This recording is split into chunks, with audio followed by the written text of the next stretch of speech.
looking down from the heights that we have built all by ourselves. And there is fear of the unknown, but we cannot lose control when we feel like the world is against us.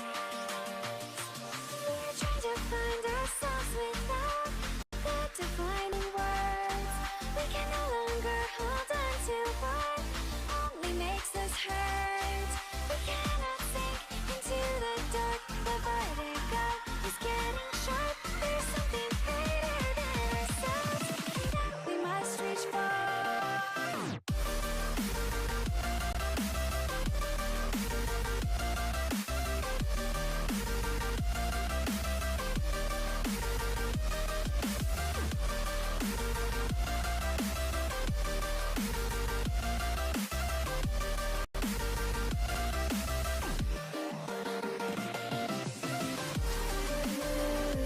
Into the infinite that we must reach.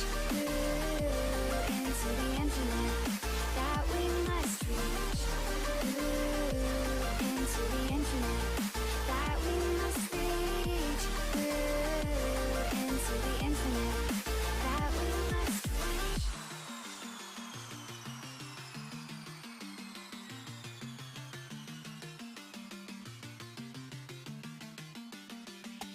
Now which way do we go is the question to ask. There are so many choices that it's hard not to look past.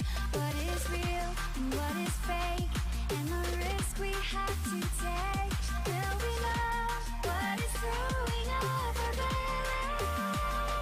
We're trying to find ourselves without the defining words. We can no longer hold on to what only makes us hurt. We cannot sink into the dark. The vertigo is getting sharp. There's something greater than ourselves that we must reach for.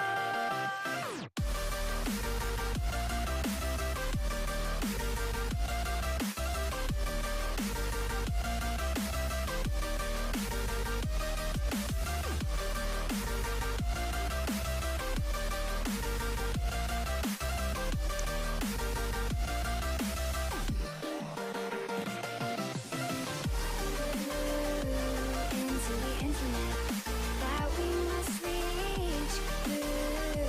Into the infinite that we must reach. Into the infinite.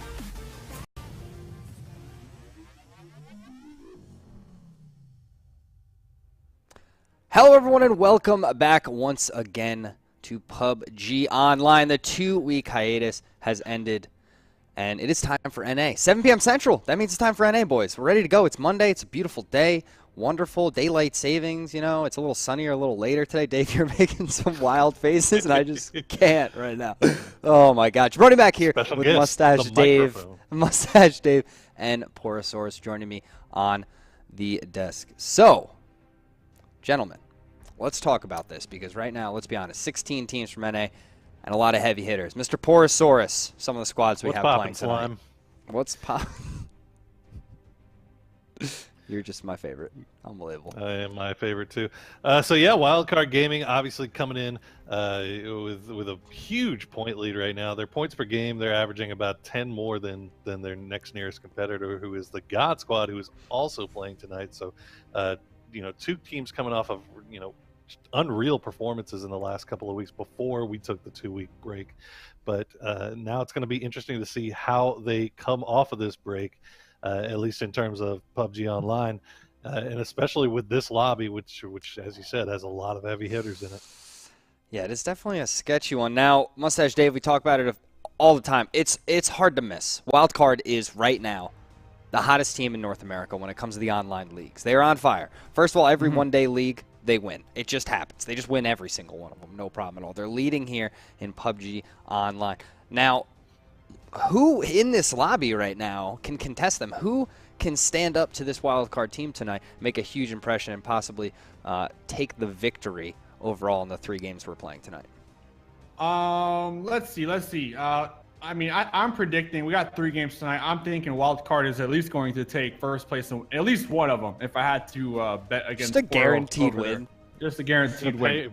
Betting against me. Betting I against didn't. You're countering me before I've even had a chance. Hold up. Hey, I didn't get to answer my question. But if there was one squad, maybe 2. I mean, if it was last week and you were asking me this, I would have said the God Squad, but it's not. It's this week. So I'm going to say E United. Yep, United. That's it right there.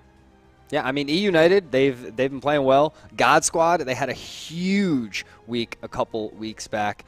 So definitely some teams that could put some damage out. We have Optic in here. We have Ghost. They have Balak on the roster now.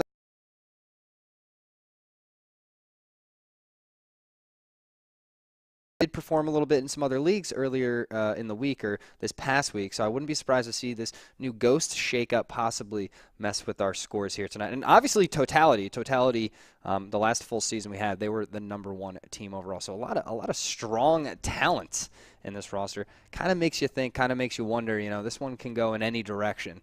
But Mustache Dave saying wild card, guaranteed to win in 3 games. And then almost, E United, guaranteed 1. Yep. All right. So wild card, any United, Mustache Dave getting 2 wins. So we're only going to play 1 game tonight. No reason to play the other 2 when we have that. But that's actually a really good one. So we do need to talk about one thing. Obviously, we normally play 4 games here, PUBG Online. Okay. Unfortunately tonight, well, I guess fortunately, but unfortunately. Fortunately, patch coming to PUBG tonight. It's a big one. It was on the test servers if you played it. Very interesting. A lot of cool stuff there that will be launched tonight on PUBG. It will be live in actually 2 hours. So we're going to try and get 3 games in before then. Unfortunately, when they're doing the maintenance, we cannot start a new lobby, meaning that we wouldn't be able to get a game 4 in. So unless it does get delayed, which, you know, would be very nice for all of us, we will only be playing 3 games tonight. Yeah, it has definitely happened. There's a lot of delays in these things. You never know. A lot of tweaks and things going on. Now, 1 minute in, I'm going to throw this to both of you here. I want your team that wins these 3 games. A lot of heavy hitters in here. Wildcard, the obvious favorite, sitting out in that #1 spot. Porosaurus, you're up first. He already got to go. He's done. His time is passed. So, but I gotta admit, E United definitely a very strong pick. I've got my eyes on Team Havoc though. Team Havoc recently picking up Define legit. I don't know if this is still in a tryout period, but they're playing really, really well with him on the roster. So I'm looking to see some good things from Team Havoc tonight. Very interesting. I would have, hey, no surprise there. Definitely a team that can compete, but I still have to say I think this is Wildcard's game until I'm shown otherwise, and I think they will be your #1 team leaving tonight. So let's hop right into our game #1 for North America with Skyline and my man, Matrim.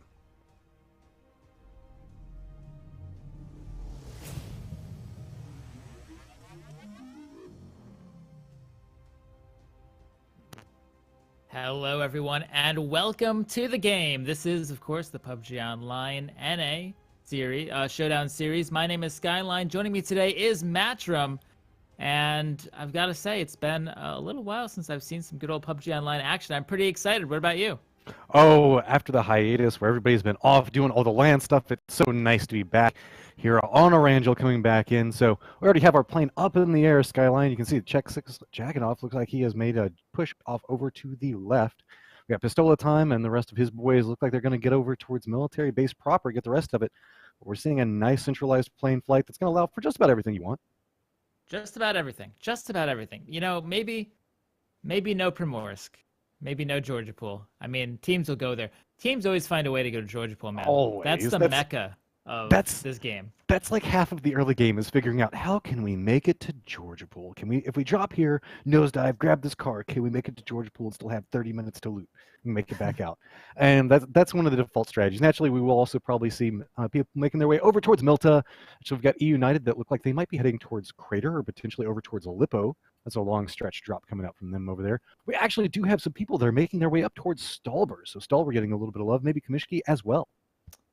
Yeah, we have a ton of look at that whole cluster of players going over to the west. Lots of them. In fact, over by Severny, we see our first blood being drawn. Microstar goes down to Protege. Right off the bat. He tried to go for the car in the garage, see it? But man, that was a fast pickup on the AK. Yeah, instantly dropped, grabbed it, tried to shoot him before he made it in there, did get the down on it, and now he's just playing damage control. Reason why he hasn't gone for the kill yet is just trying to figure out is anybody else around him. You can see on the mini map, it looks like he's got plenty of space here. Microstar looks like he's just trying to crawl off and away. Maybe somebody's going to come to him, but I don't know. Define Legit looks like he's hanging off over there. He doesn't want to become part of this. Someone help this man. Define Legit. I mean, if he's as legit as he claims in his tag, then he's got to help his friend. Well, we actually have a pretty mean circle coming out here. We were talking about how everybody's going to have to long drop off over towards Georgia Pool or find themselves a car. But with the plane coming in and that, I guess, the eastern side making its way up to the central northern area, that made it to where the quarry, Primoris, Gatka was a little bit harder to get to. And you can see really it's only Totality that's inside the circle right now. Everybody else is going to have to do a hard push into the circle. Naturally, this is just first circle up. But if you're over there in Stalber right now, or potentially if you're E United over there next to Prison, maybe those Milta guys, you got to be thinking, okay, this is going to be hard to get to. What could be interesting to see is we do have Wildcard Pride really far separated out from the rest of his team, I think. Well, no, they're just all on vehicles. They're all collapsed on top of each other. Yeah. I thought that they might stop around Pier there or the gas station, potentially do a little bit of looting, but it looks like we don't have any early bridge camps coming through, but we do have an attempt at a run over. Run away! As 17 is trying to take down Elijah. That tree is so solid. Just got to look at him a little awkward and kind of go, okay, well, that was a thing. At this point, neither one of them have really had a chance to get any loot, though, Skyline. But did Baja? That was a pickup for Baja. Are they going to turn back around on this? Yeah, he picked him up. I mean, Jutsu's coming. He'll be able to pick up Elijah unless he gets run over, but those trees are really effective at it. I love how you saw both teams as they were driving at each other. They were like, you know, it might not be the best idea to ram each other because we all know car physics is a thing. So they both like break away at the last second, both of them pulling off the chicken push. But we do have Optic. Looks like they're continuing their push over, trying to make it over with the rest of their teammates. You can see Hypoc in that northern part of the circle over there, trying to get North George. Meanwhile, the rest of Exodus are going to be their neighbors just a little bit to the east. They get pretty much all of the important parts of Northern Georgia Pool. Optic is going to go all the way around. They'll get some apartments themselves by the looks of it. But this western circle makes it really, really nice for all these teams who did the long drop or the long drive all the way over to the west. Yeah, that's always the risk inside of it. Whenever you do that hard drop and you decide to commit to a Georgia Pool, or in this case, if you decide to commit over next to that Stolber area, then you always have to worry about what happens if it goes on the other side of the map. Well, we're going to have to start seeing how those far eastern teams decide to react on this. Naturally, we do have some guys that are Novo right now. We do have the Stolber guys. We do have some people that are over on the far eastern side. So it'll be interesting to see if they're going to still continue a hard looting phase, just kind of take potentially a little bit of circle damage, or if they're going to commit early and try to get a little bit of control over the circle. As you can see, Totality already centering up strong, getting control over that area right there next to Gatka. And we're going to have to see how all the rest of the teams come in and respond off of this, because remember, a lot of the circle right now, Skyline, is a lot of open plains, specifically around this Gatka area. Yeah, in totality, that they've conquered it all. They've conquered the entire middle section of the map, at least for now. They're spread all the way across, really using this time very well. Here we have an AUG and a level 3 vest. Not too bad. Nop Nop. Probably going to say yes to that. I mean, maybe an upgrade over the shotgun. Just a little bit of one there. But you can see that we were talking about it. Totality has so much control over this area right now. They're just getting the crates. They're kind of moving around. You can see that we do have a group that is pushing over there next to Totality's Purdy. They do have a little bit of control in there. No shots have come out yet. Looks like they're just trying to do a little bit of information gathering. You can see the Little B, Silky Meat's coming back up behind him. Light Show and his partner have already claimed down the building. And there we go. Shots are now coming out. Going to start forcing everybody away from these centralized locations that is Gatka proper. Yeah, keep him out. Get off my lawn. And that's all those bullets really say, though. I mean, that's really it. You're not, like, if you get the knockdown, that's cool, but really it's just, get away from me. I don't like you here. That's the key. That's the key, because conflict it's really mutually assured destruction here in PUBG, especially when you get these fields of Gatka fighting against each other. Silky Meat's going to come up and find his own little compound there as well. So the middle part of the map is mostly been colonized at this point. Lots of teams still outside, of course. They need to find their ways in. But this circle, really, we don't know where it is yet, right? Because they can still go north up to Georgia Pool or south down to the quarry-ish area. Lots of different terrain in the circle. Very diverse. Well, one of the things I do want to point out, in addition to what you were talking about with terrain, and this is what I was worried about, you can see Totality's taking a lot of shots. Silky Meat's taking some damage as well. They do manage to make it out and around, but look at how much damage Totality has taken. Silky Meat's coming back around, not taking any shots back over at him. but we saw that Totality was so spread out. They were in 3 different locations. Those shots are still coming. You can see that they're just going a little bit wide. Silky Meat couldn't quite connect, trying to get him as they're going up the hill, and that's going to force them to turn back out and away. It looked like Interrogate was actually in control over next to the observatory over there. They're going to jump out of their vehicles. Long-range shots are going to force Silky Meat to jump back in the window, get a little bit of control, but that's 3 members, I think, that are kind of close to each other from Totality, but we still have a 4th that's pretty far across the circle. Yeah, Totality. They are having a little bit. Yeah, that's Nop Nop. They're having a little bit of a difficult time coming back together in a place where they really want. Well, now, I think I thought that was interesting how close that buggy went. You saw the passenger actually got some shots off to Silky Meek. I thought he might have died, but actually, here we go. More teams making their way in. it's all about trying to control and get some level of realistic, that way you can look out and get a lot of vantage points, because that's where the big rotation problem comes into play. We talk about rotations right as we can see the Dacia loses one of its tires, I believe, so it's going to have to slow roll out of there. It's usually what one of those spins means off of it, but that's where all the risk is. You were talking about it earlier. There's a lot of hazard in taking these early fights whenever you commit too much, because the more people you lose, naturally it makes it a lot harder to survive through and be that last team that gets the win in the round. So everybody really just kind of like measures each other at this stage. The real risk comes in these early rotations. If you just ride up right on top of somebody, and right now Silky Meat is doing such a good job of controlling his area. He's trying to make sure that he has a foothold for the rest of his team to come back through. Fine Legit pulling back off. Looks like he's managed to meet up with the rest of his teammates. You can see Sleipners and Big K are coming back over and through, and nice shots coming out again from Silky Meat. That's a nice tap there. Hit him in the shoulder or something from Silky Meat. I can't see him from this distance. Great eyes there. We have a good number of our teams in the circle at this point, and Gatka is really crowded up. I think if any team, I don't think any team is going to risk going to Gatka this late in the game at this point, but if they did, they'd be in big trouble. Yeah, we still have 3 or 4 coming back in. There's so many different compounds to be in this circle at this stage of the game, and there really isn't any certainty in where the circle's going, so no team has too much pressure to really dig into that center right now. One thing I want to point out while we have the map up, we were talking about Optic beforehand. You can see that they were in the North Georgia Pool section. If we back up, you can see that Optic Headshore is over there next to Ruins. Looks like he might be trying to gather some level of a foothold there, but naturally there are the buildings that are up on the top of it, but it looks like he's on foot. Perhaps he was trying to do a little bit of scouting, and I guess that's the area that they might try to rotate into. Naturally, the rest of Optic is right up safe where they need to be at right now. They're still inside the circle. Well, they got to move a little bit south, but just a couple of meters.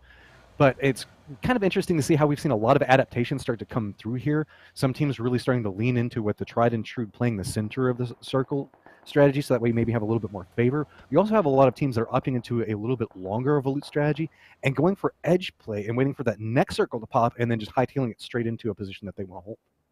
Yeah, this first circle, the center's fine, and especially because it's hard to really get into Gatka later on. If the circle goes to Gatka and you're not already in Gatka, that's a hard push. So these teams are going to be happy if the circle goes center, but you know the edge circles still have a lot of room to move around as the game progresses.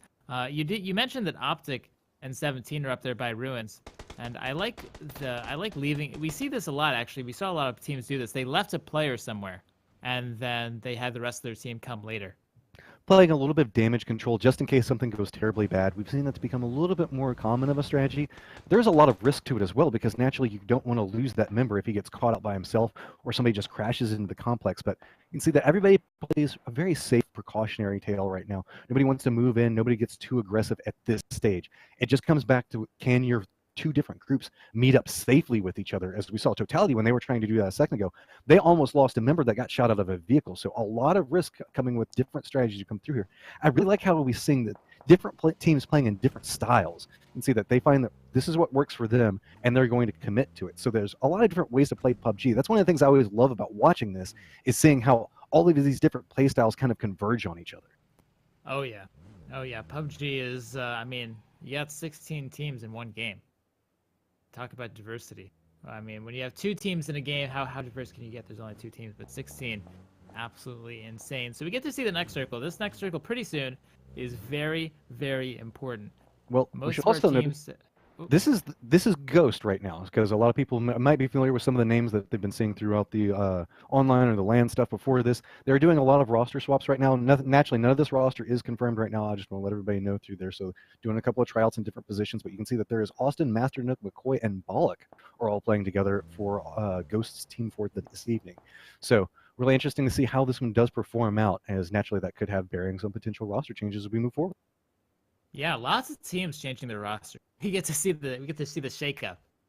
Oh, that's kind of the fun part. Anytime there's after a LAN, everybody starts kind of changing up the rosters, trying to see what they can do to go improve. And we're definitely one of those stages right now. So if you hear us talking about different teams and you see some names that you're not familiar with, might be a team that you enjoy watching, might be having a little bit of a roster swap going through. So definitely make sure you keep an eye on it, because roster apocalypse is what some people have called it every once in a while, when everybody just starts breaking apart and reforming. We're starting to get into one of those stages. But as you're talking about, Next Circle has popped up, and it's just pretty centralized. We finally get away from that water, so no risk of that. But we do have a fight breaking out, Skyline. Yep, here it is. Pushing in. This is just a solo player, but man, there's no support here. CeeLo Green all by himself. His team was somewhere nearby. But now CeeLo just pushed in. Look at all the burning and wreckage vehicles around that location. You can see a long-distance shots now coming out between Optic and Ghost. See Outlaw and Giraffe and Cannon are actually pulling back around that, going by the Invisibles. Look like they don't want to be a part of that. You got Totality still holding up this high ground position, but Optic coming over and just taking control of the antenna tower. This is a very strong point for obvious reasons you're seeing right now. Look at the damage coming on to Giraffe as he gets taken down. It's going to be an easy kill coming out from Optic there. They have complete sight lines. They have a lot of cover that they can play around. The only risk comes in is if somebody actually starts pressuring them. They don't have all the greatest ways to defend across it. You don't have all of those good positioning places that you can play off of. But Cannon looks like he's going to make it out and away. A big part of playing a piece of terrain like this is you have to be watching every single angle, so that way nobody can get any line of sight on you, and you have to be so careful peeking, because it is easy to get shot down if you are not watching the right angle. It's tricky, but in a land of fields, the one hill is pretty good. That is true. So they do have control over one of the, I guess, 3 hills that are inside of Circle, and 4 if you count Everest, but it's so risky to play Everest when everybody has really good aim. Being on top of that pinnacle point just makes you a target. So we're starting to see a lot of people kind of play around the hill locations, just trying to find whatever crevices they can. See, that looks like we have Wildcard, which is definitely one of the teams to keep an eye on. You heard the desk talking about them quite a bit. They're making their way up along that far western portion of the circle. Looks like they might be trying to progress a little bit further in. Maybe it looks like they've come to a stop. They might be happy with their little semi-hill that they've got over there, and they're wanting to play a little bit more ahead. Yeah, it looks like they're happy with that. I mean, so many flat fields, so many houses in Gatka. I mean, just look at that. If you drove through that, there's no chance, right? You need a rocket ship to get through that area. There is the hazards of it. I mean, we saw how rough it was a couple of minutes ago. Now that everybody is getting a little bit more centrally located and you have all these long-distance shots that are coming through, driving through that central area is just near on a death wish unless you know the perfect path to take through. And that's usually where you start to see some scouts come in. But I don't know. It almost seems, Skyline, we're seeing a lot of people opt away from scouts now. They realize that there's a little bit too much risk in that. No purpose in risking having a player get lost that early in the game. So just start leaning back into a little bit more edge strategy. Yeah, we're seeing it more. We're seeing it more, I think. Here we have an AUG and a level 3 helmet. What's up with the AUGs? All the boxes got AUGs in them right now. Hey, And both of them also did have level 3 pieces of equipment. Nothing wrong with just a good old classic AUG. That's what my father always used to tell me, and it's true. And a level 3 helmet is pretty good also. How does that conversation come up between you and your dad about AUGs? I'm kind of curious. Like, my dad's in the military, and I don't think we ever had a conversation about that one. I lied. I'm sorry.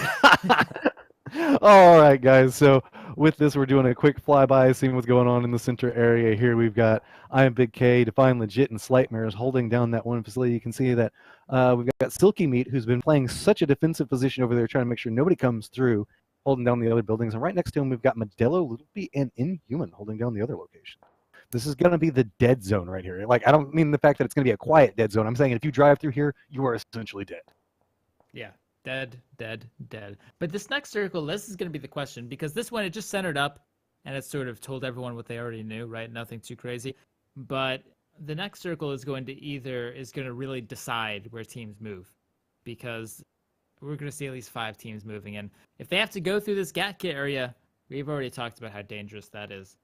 Yeah, this is where all the transitions just get a little bit more dangerous. I know it seems like everybody's just kind of hopping in a vehicle and moving to another spot, but it's all about information gathering right now, trying to figure out where everything's going. Next circle's about to pop. Who's going to end up having to move? And our guys that are centered up around Gatka are not. Everybody that's going to be playing the edge, which looks to be about 6 to Optic, 7 look at teams, Optic. are going to have to be moving through. And Optic, yes, definitely rewarded with this circle. Dead in the center. They're the kings of the hill for sure. Now, there are other teams who are looking really good too.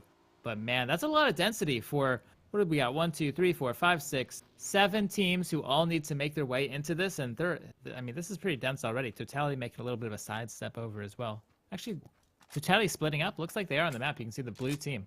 It looks like they're thinking about moving to a couple of the buildings. They have to have enough information to know that most of them have been claimed. I think that they're just trying to gather a little bit more information. You can see that they're prepping, getting a little bit of control over their vehicles. Optic is right across from them, but while you're looking over there, you can see that the antenna tower, look at how much dead space there is right in front of Optic. That field is a good portion of the circle, so that means that anybody's going to come into this area, they're going to have to play around these hay bales, and that's where nobody wants to be at, because while Optic can't shoot you from the hay bales, all these surrounding teams can. So now it becomes about real estate, defilades that you can find, any piece that you can kind of carve out for your own and avoid getting shot from. Here we have United. They see some players driving by. Whoa, that UAZ, it's a bit rocky there. Oh, Look at all these funny. airborne Whoa. vehicles. Everybody's just trying to get some airtime, just going as fast as they can because they know the bullets are going to be coming their way. Man, McCoy just got a double through cars. We're going to see a lot of stray kills on the kill feed at this point. Lots of people are just going to be dying and sailing through the sky. I said you needed a rocket to get through Gatka, and someone listened, I think, because that motorcycle was going to space. All right. And it's definitely true. What I'm kind of curious about is you can see that Major NL and Blondie the Good are all kind of condensing down right next to Totality. United's also coming up in that area. Remember, that's kind of the swampland area of the map. So a lot of the squads know that Gatka is not going to be safe. They know that Everest is going to be cut off. A lot of people are probably going to come down south from Georgia Pool. So you can see all the teams are kind of circling over and coming into that southwestern portion of the circle. And that's why this is getting so dense so quickly. As you can see, that Jaconoff is coming up, catching a little bit of air and driving through, but Geiss's shots go a little bit wide and provide him the ability to continue on living. You can see that coming up back behind it, Geiss has realized he's got to get out of here as well. The circle's starting to condense down. I see Jaconoff was kind of worried about what was happening, but taking a lot of blue damage there. He had to hear that motorcycle leave, but he's just trying to play this as safe as possible. Yeah, the blue, it doesn't really kill quite yet, but it's certainly not just a little tickle anymore. Still, some teams need to get in, but it looks like EU United has a path. Still, Totality's here, and this is a bit I mean, they have the angle on all of these players in the southwest who want to try to come in. And that's the benefit of the way that Totality is playing. We saw them in a strong position earlier, but they opted out of the buildings, instead playing around this observatory area because they have nice sight lines coming through. They can make sure that they can kind of defend everything that's going on around them. Remember, we have them positioned up in one spot, and then we have Optic in the other one. So it's going to provide anybody that's kind of driving in this area is going to have some bullets coming their way. Meanwhile, we're flying over, and you can see that I think we just passed over a wild card. MJO looks like him and the rest of the team might be popping out over here. Actually, he's all by his lonesome. See, the rest of his team is still having a little bit of trouble coming up back behind him, taking a little bit of blue damage. Remember, we did see Jaconoff have some shots coming out his way a second ago. Ron Paul and the rest of his guys on Everest are also going to have to move down just a little bit as well. Yeah, just a little bit, but I don't think that they'll have to become too unsafe.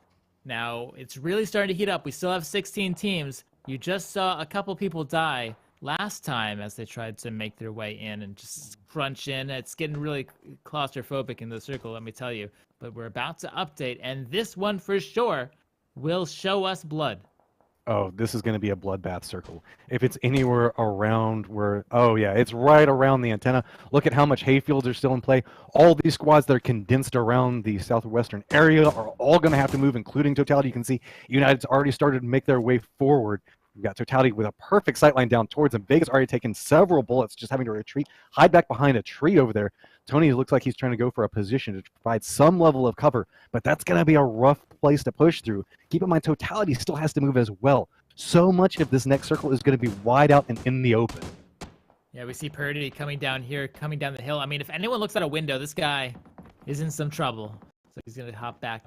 Totality, they need to worry about, oh, there's even a team coming from the east. They need to worry about 3 teams who are all surrounding them. Nop, nop. What can he do here? Is this man a hero? I hope he is. I guess not.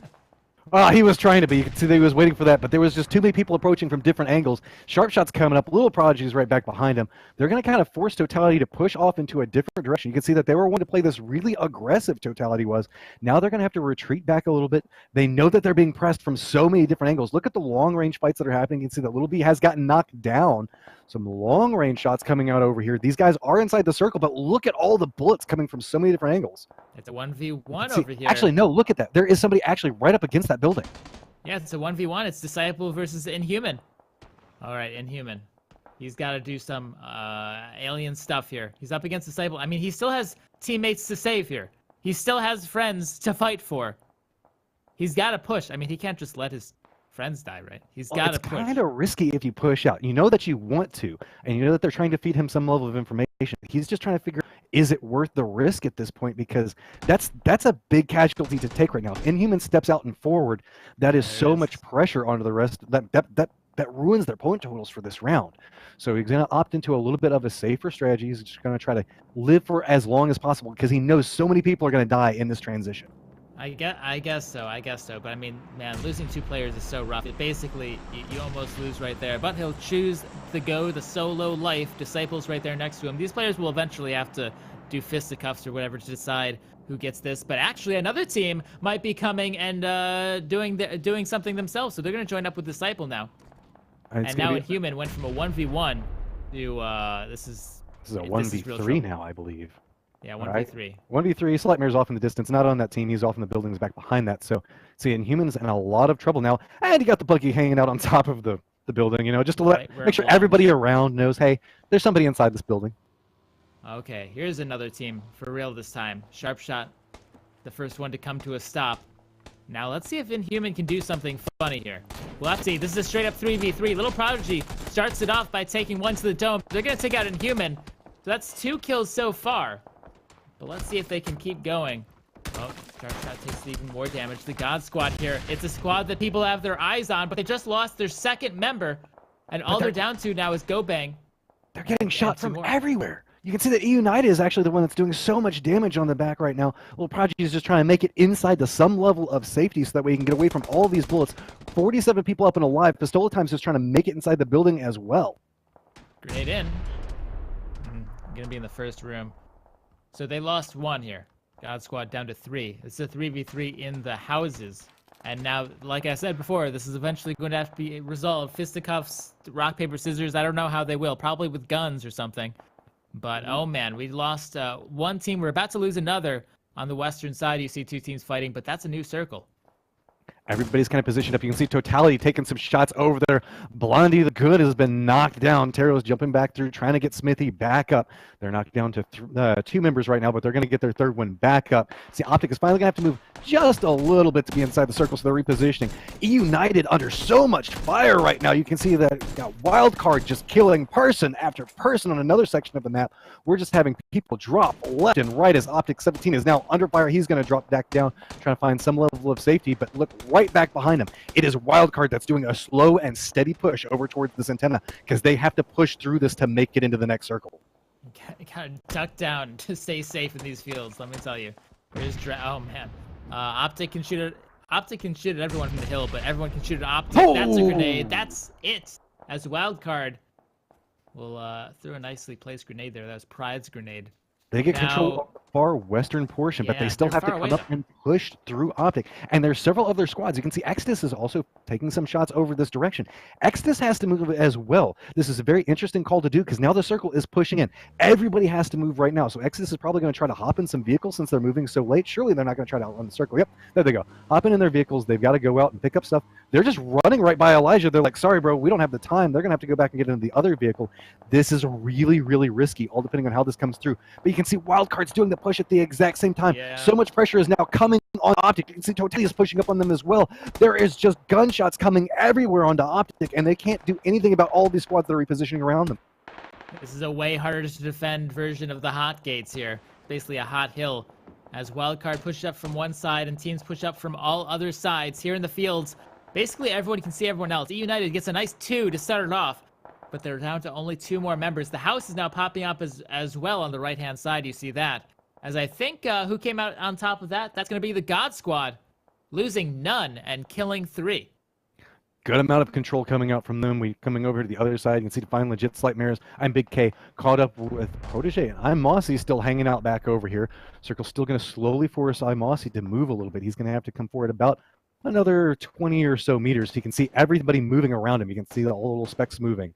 Now he knows that he's got to slow creep his way through here. He's the last person on his squad remaining, and there is somebody just to his left. Keeps glancing through that window. All of his team's hopes and dreams rely on him. He is now outside in the blue. He's praying that somebody has to reposition, taking that little bit of damage so that way he can run forward, hoping nobody's looking back this direction now. And it looks like it's going to pay off. That extra little damage might buy him the space that he needs. And yes, he does manage to make it to safe.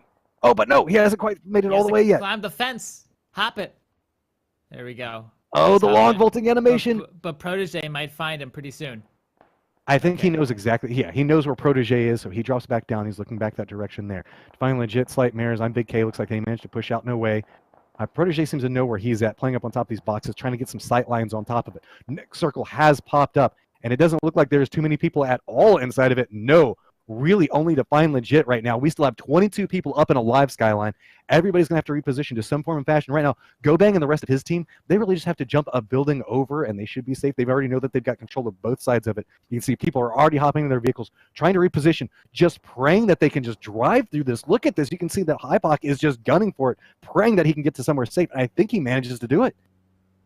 Yeah, that's it. He's safe. Well, okay, maybe I don't know about how safe for long, but he's safe for now, for sure. He has the God Squad sort of behind him. Now, they're in, so they don't have too much to worry about. But, yeah, Optic is looking good for now.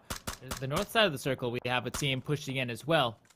Up against here on the hill. Vehicle explosion comes out, but everybody was already away from the vehicle. You can tell that they were trying to use that for a piece of cover. You can see that Master Nook does get knocked down from Exodus off in the distance there. So they're playing a couple of pieces of those hay bales back over there. No, actually, they just have a vehicle. It looks like it's flipped on its side. Or, no, it's on top of something over there. Yeah, trying to get a little bit extra cover there. So Exodus is still going to have to push in, though. We've seen them play this really, really late both times now. Imossi finally managed to get a little bit of clearance. He's coming out, but Define Legit coming up right next to Ghost. This could be a huge grenade. Is he going to get Vengeance back? He does get it down! Look at that! There's so many people on Ghost. McCoy has just a smidgen of life there. And a second grenade looks like, is it going to get it? Yes, I'm Big K. That's a full squad wipe coming out onto Ghost there. That's it. Boom. Red zone. I thought we turned those off. I guess not over here on the north. So we still have Imossi, the solo hero. Let's see what he can do. He you know, I think he can maybe crawl away sneakily, depending. Because no one knows he's here. He's like, no, you guys just keep killing. I kind of like it whenever this happens. You just let another squad in front of you, just keep playing off of them, let them make all the plays. But United looks like they're finally pushing up and through. It's a 2v3 as Tony is coming up here on the right-hand side. Let's see what he can find. AK so strong in short, close quarters combat.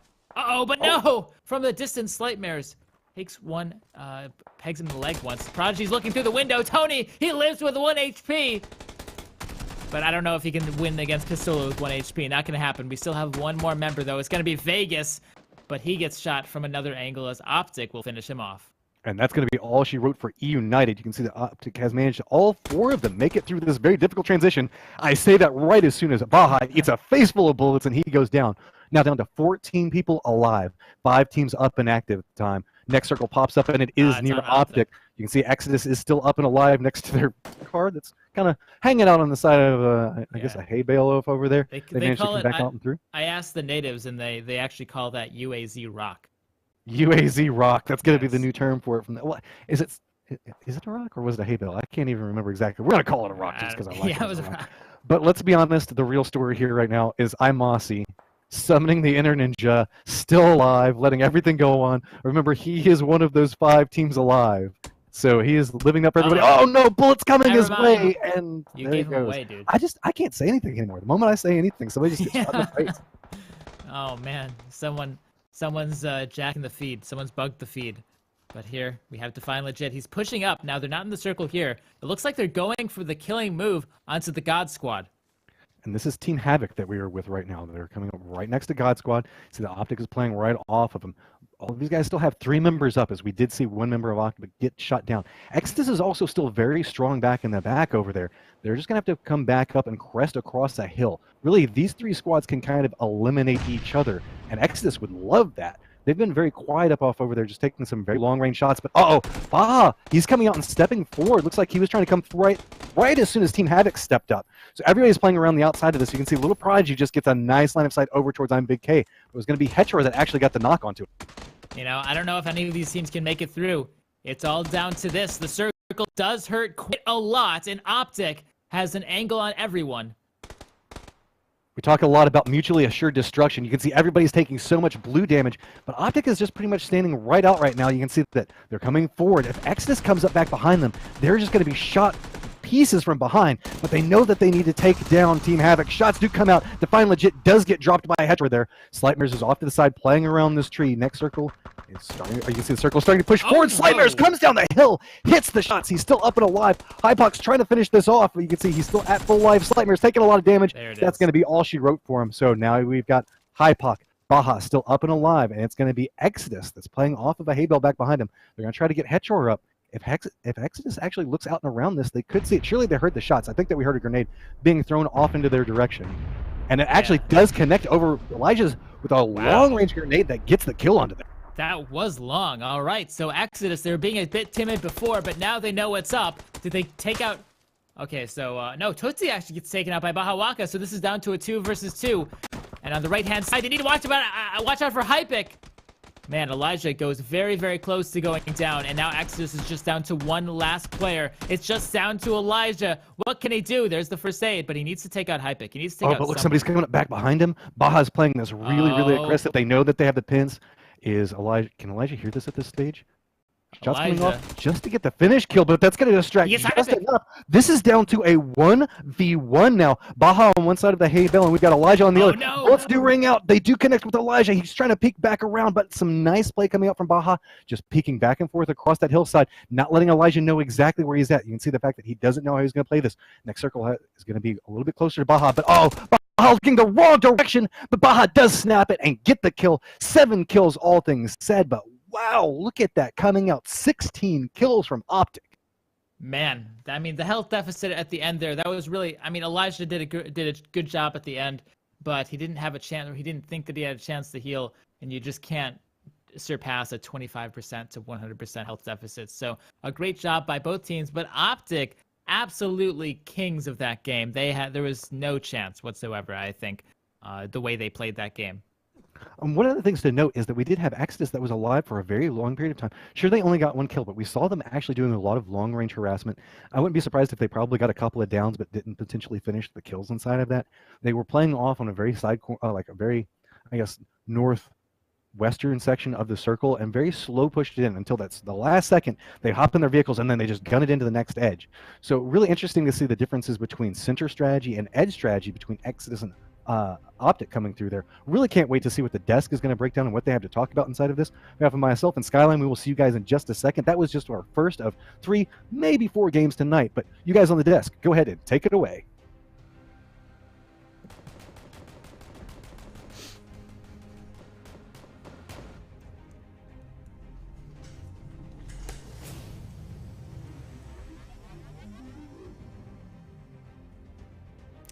Thank you very much, Matchroom and Skyline. Game number 1 ends, and let me tell you, the sneakiness of Exodus, the patience moving into the zone, following the blue all the way in was enough for second, but not enough for first, as Optic and 16 kills, if I'm not mistaken. 16 kills later, a big win for them in game number 1.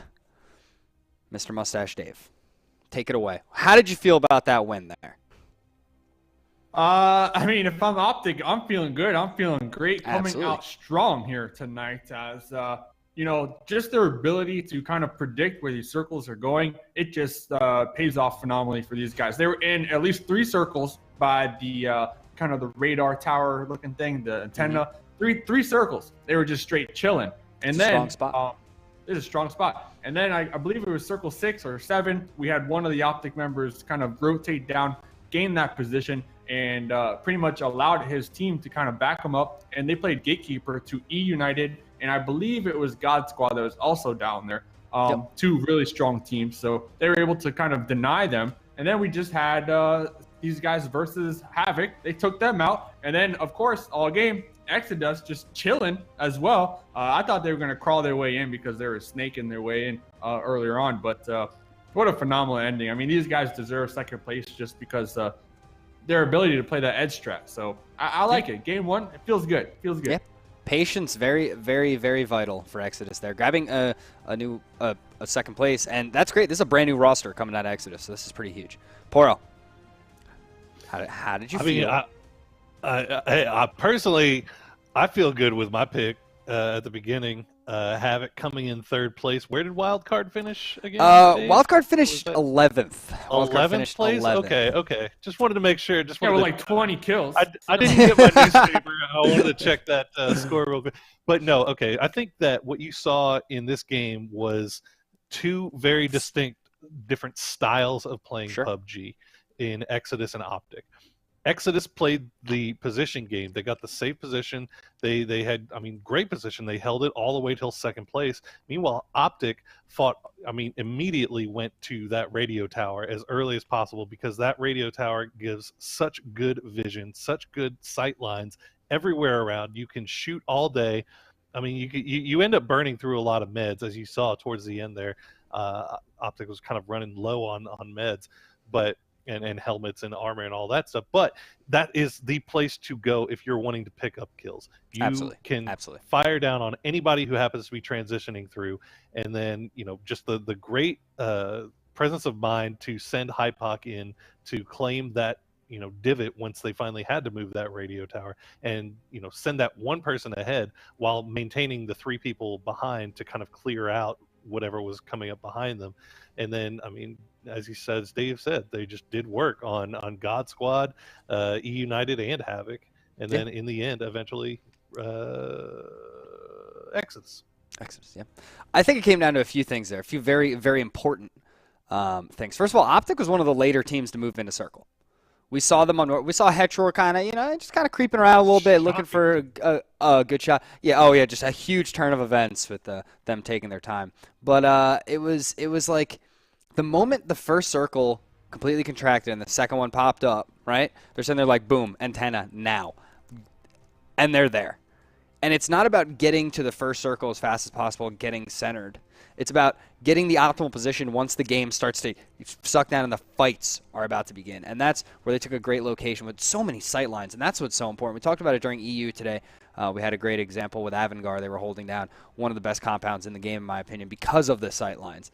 This, it's just complete deflated. It's completely just a hill. It's no building, nothing, but it gives you the sight lines. And we saw Baja shooting players out of cars. We saw Hetror getting knocks. The entire team was able to frag out based on that location. I think that's very, very important. And here you see the shots coming out of Baja a little bit. He was actually rocking the M4 4X spray, which so nice. I have to say is becoming way more popular, and I love that. I love the 4X spray. A long time ago, it was like, dude, I can 4X spray the Scar. It's really cool, and like that was it. And now it's like the meta. People are just putting 4Xs on there and just holding left click and ripping the mouse back, and I absolutely love it. So I think that brings something very interesting into the game. Now, Dave, why did you not mention, I didn't even think of this, Little Prodigy's on the God Squad. Why are they not your favorite team? Whoa, no one said that. First of all, nobody said that. You heard it here first. Nobody said that. Dave hates God Squad. All right, well, okay. So is that even a question or is it a statement? It was a question. I wanted to know because I didn't even think of this when you were naming like the team, and then you said United, and I was like, why didn't? As soon as I saw Little Prodigy, I was like, he didn't say God Squad. All so news, I was a little confused. This is so last week, all right? Come on. Last week. All right. So last Dave. week. All right. But let's talk about this week, all right? We saw Havoc fragging out, in particular, Define legit with that frag, killing his That's a old huge squad. addition. That is an absolute huge addition right there. Yes. Old squad right there. Bam. Blown up. That has to feel so good. Well, I can only imagine. Only imagine. Woo.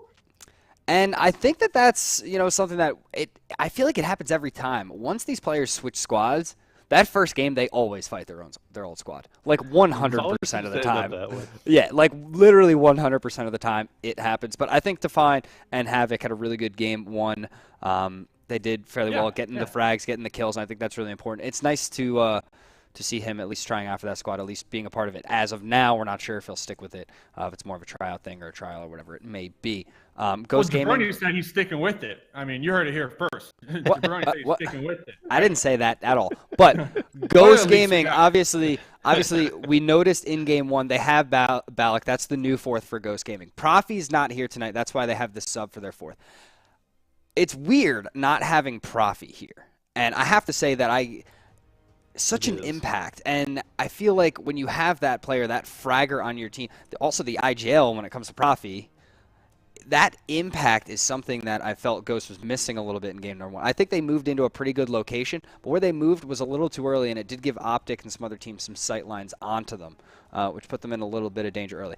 I do think that Ghost is a team definitely that can come back here tonight and perform very well in game number 2 and 3. I know Balak, he's a good player. I've seen him sub for tons of teams. I'm waiting for him to finally get signed to somebody. So it's nice to see him on Ghost. And, of course, McCoy and Austin, very consistent players. They've been around forever. So keep an eye on Ghost Gaming moving forward as well. Now, let's see. What else do we got going on here? We have a lot going on, especially with the different teams. Wildcard. Obviously, that's your team in first place.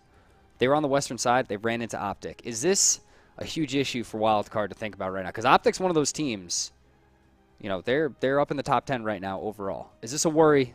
And 11th place is not normal for Wildcard. How do they recover from this? I mean, I think you also got to remember Wildcard playing with a sub tonight too, so that might have some kind of impact on the shot calling. But I mean, I had no problems with the positioning that they took. You know, they were it was the circle that ended up forcing them to have to cross that wide open field, pushing right into Optic. They had no vehicles towards the end there. You know, it was just kind of a bad situation. It's not something that I don't think that they can recover from pretty easily, but you know, it's just one of those things where I can't say that it was a mistake on the part of Wildcard that they finished where they did. I think it was just kind of the game. What the game gave them, they were not able to overcome with what they had. I mean, if the circle was on the other side in the West, I mean, we could have been talking a different story, right? Absolutely. Like kind of what Poro was saying. So I agree with you 100% there. And it's pretty wild to think. Wait, did you guys just agree with each other? But you never agree with me. It's pretty wild to think. I disagree with Jabroni. Whatever he's gonna say now, I disagree. All right, okay. Wildcard had 5 kills and they went out 11th. I could not imagine. I mean, they're a fragging team. We know that. So they were just getting frags early. Still the 11th team out. Some wild stuff from Wildcard. Dave, I literally as soon as you say stuff like I'm gonna disagree with you all the time, I just lose everything because I just want to die laughing and I like can't. I disagree. That wasn't that much. I disagree. Okay, thank you for that. I've seen Wilder, so it wasn't that wild. It's going to be one of those nights, 100%. So we're about to get into 100%. Game number 2. Once again, I will just throw this out here. We did talk about it. We do have maintenance coming up. We have a PUBG update that will be coming out at 7 p.m. Pacific, which is in about an hour and 10 minutes. We're going to try and get 2 games in. Unfortunately, it's likely that we do not get the 4th, so it might be a 3-game series here tonight. Game number 1, obviously, going to Optic, second place. Exodus with a huge play by them, so keep an eye on that team, brand new roster, and I would like to see how they perform because sneaky plays getting you a second in your first game with the roster. It's kind of a big deal. But let's head into game number 2 right now with Skyline and Matrim.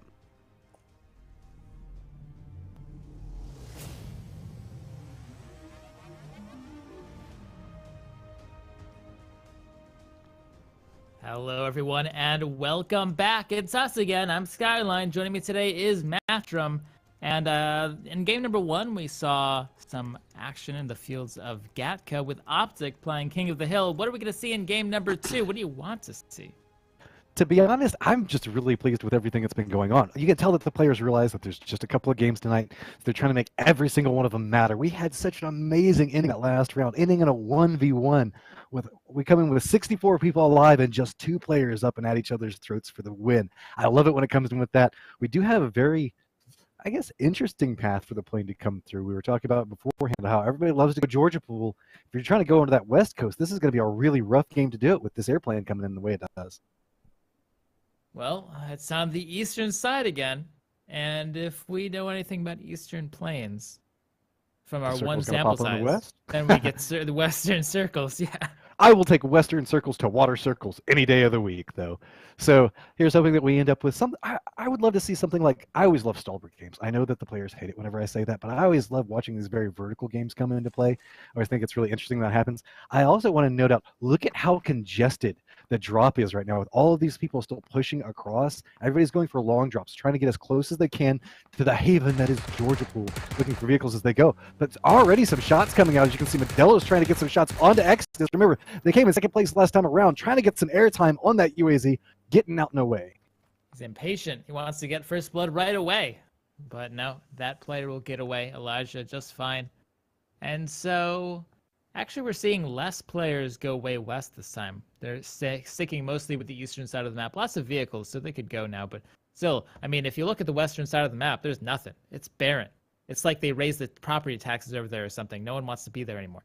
Well, hey, we're going to get a Sovereignty circle, so that's not too terribly cruel to the players there. Everybody has a second to kind of readjust and think about this. Everybody that's presently run over has to know that Georgia Pool, the northern section of Georgia Pool, has to be wide out in the open, so Levi, that's kind of leading the charge that direction, should know that he can get something out of that. This is also a game you could potentially go to Zarki if you wanted to.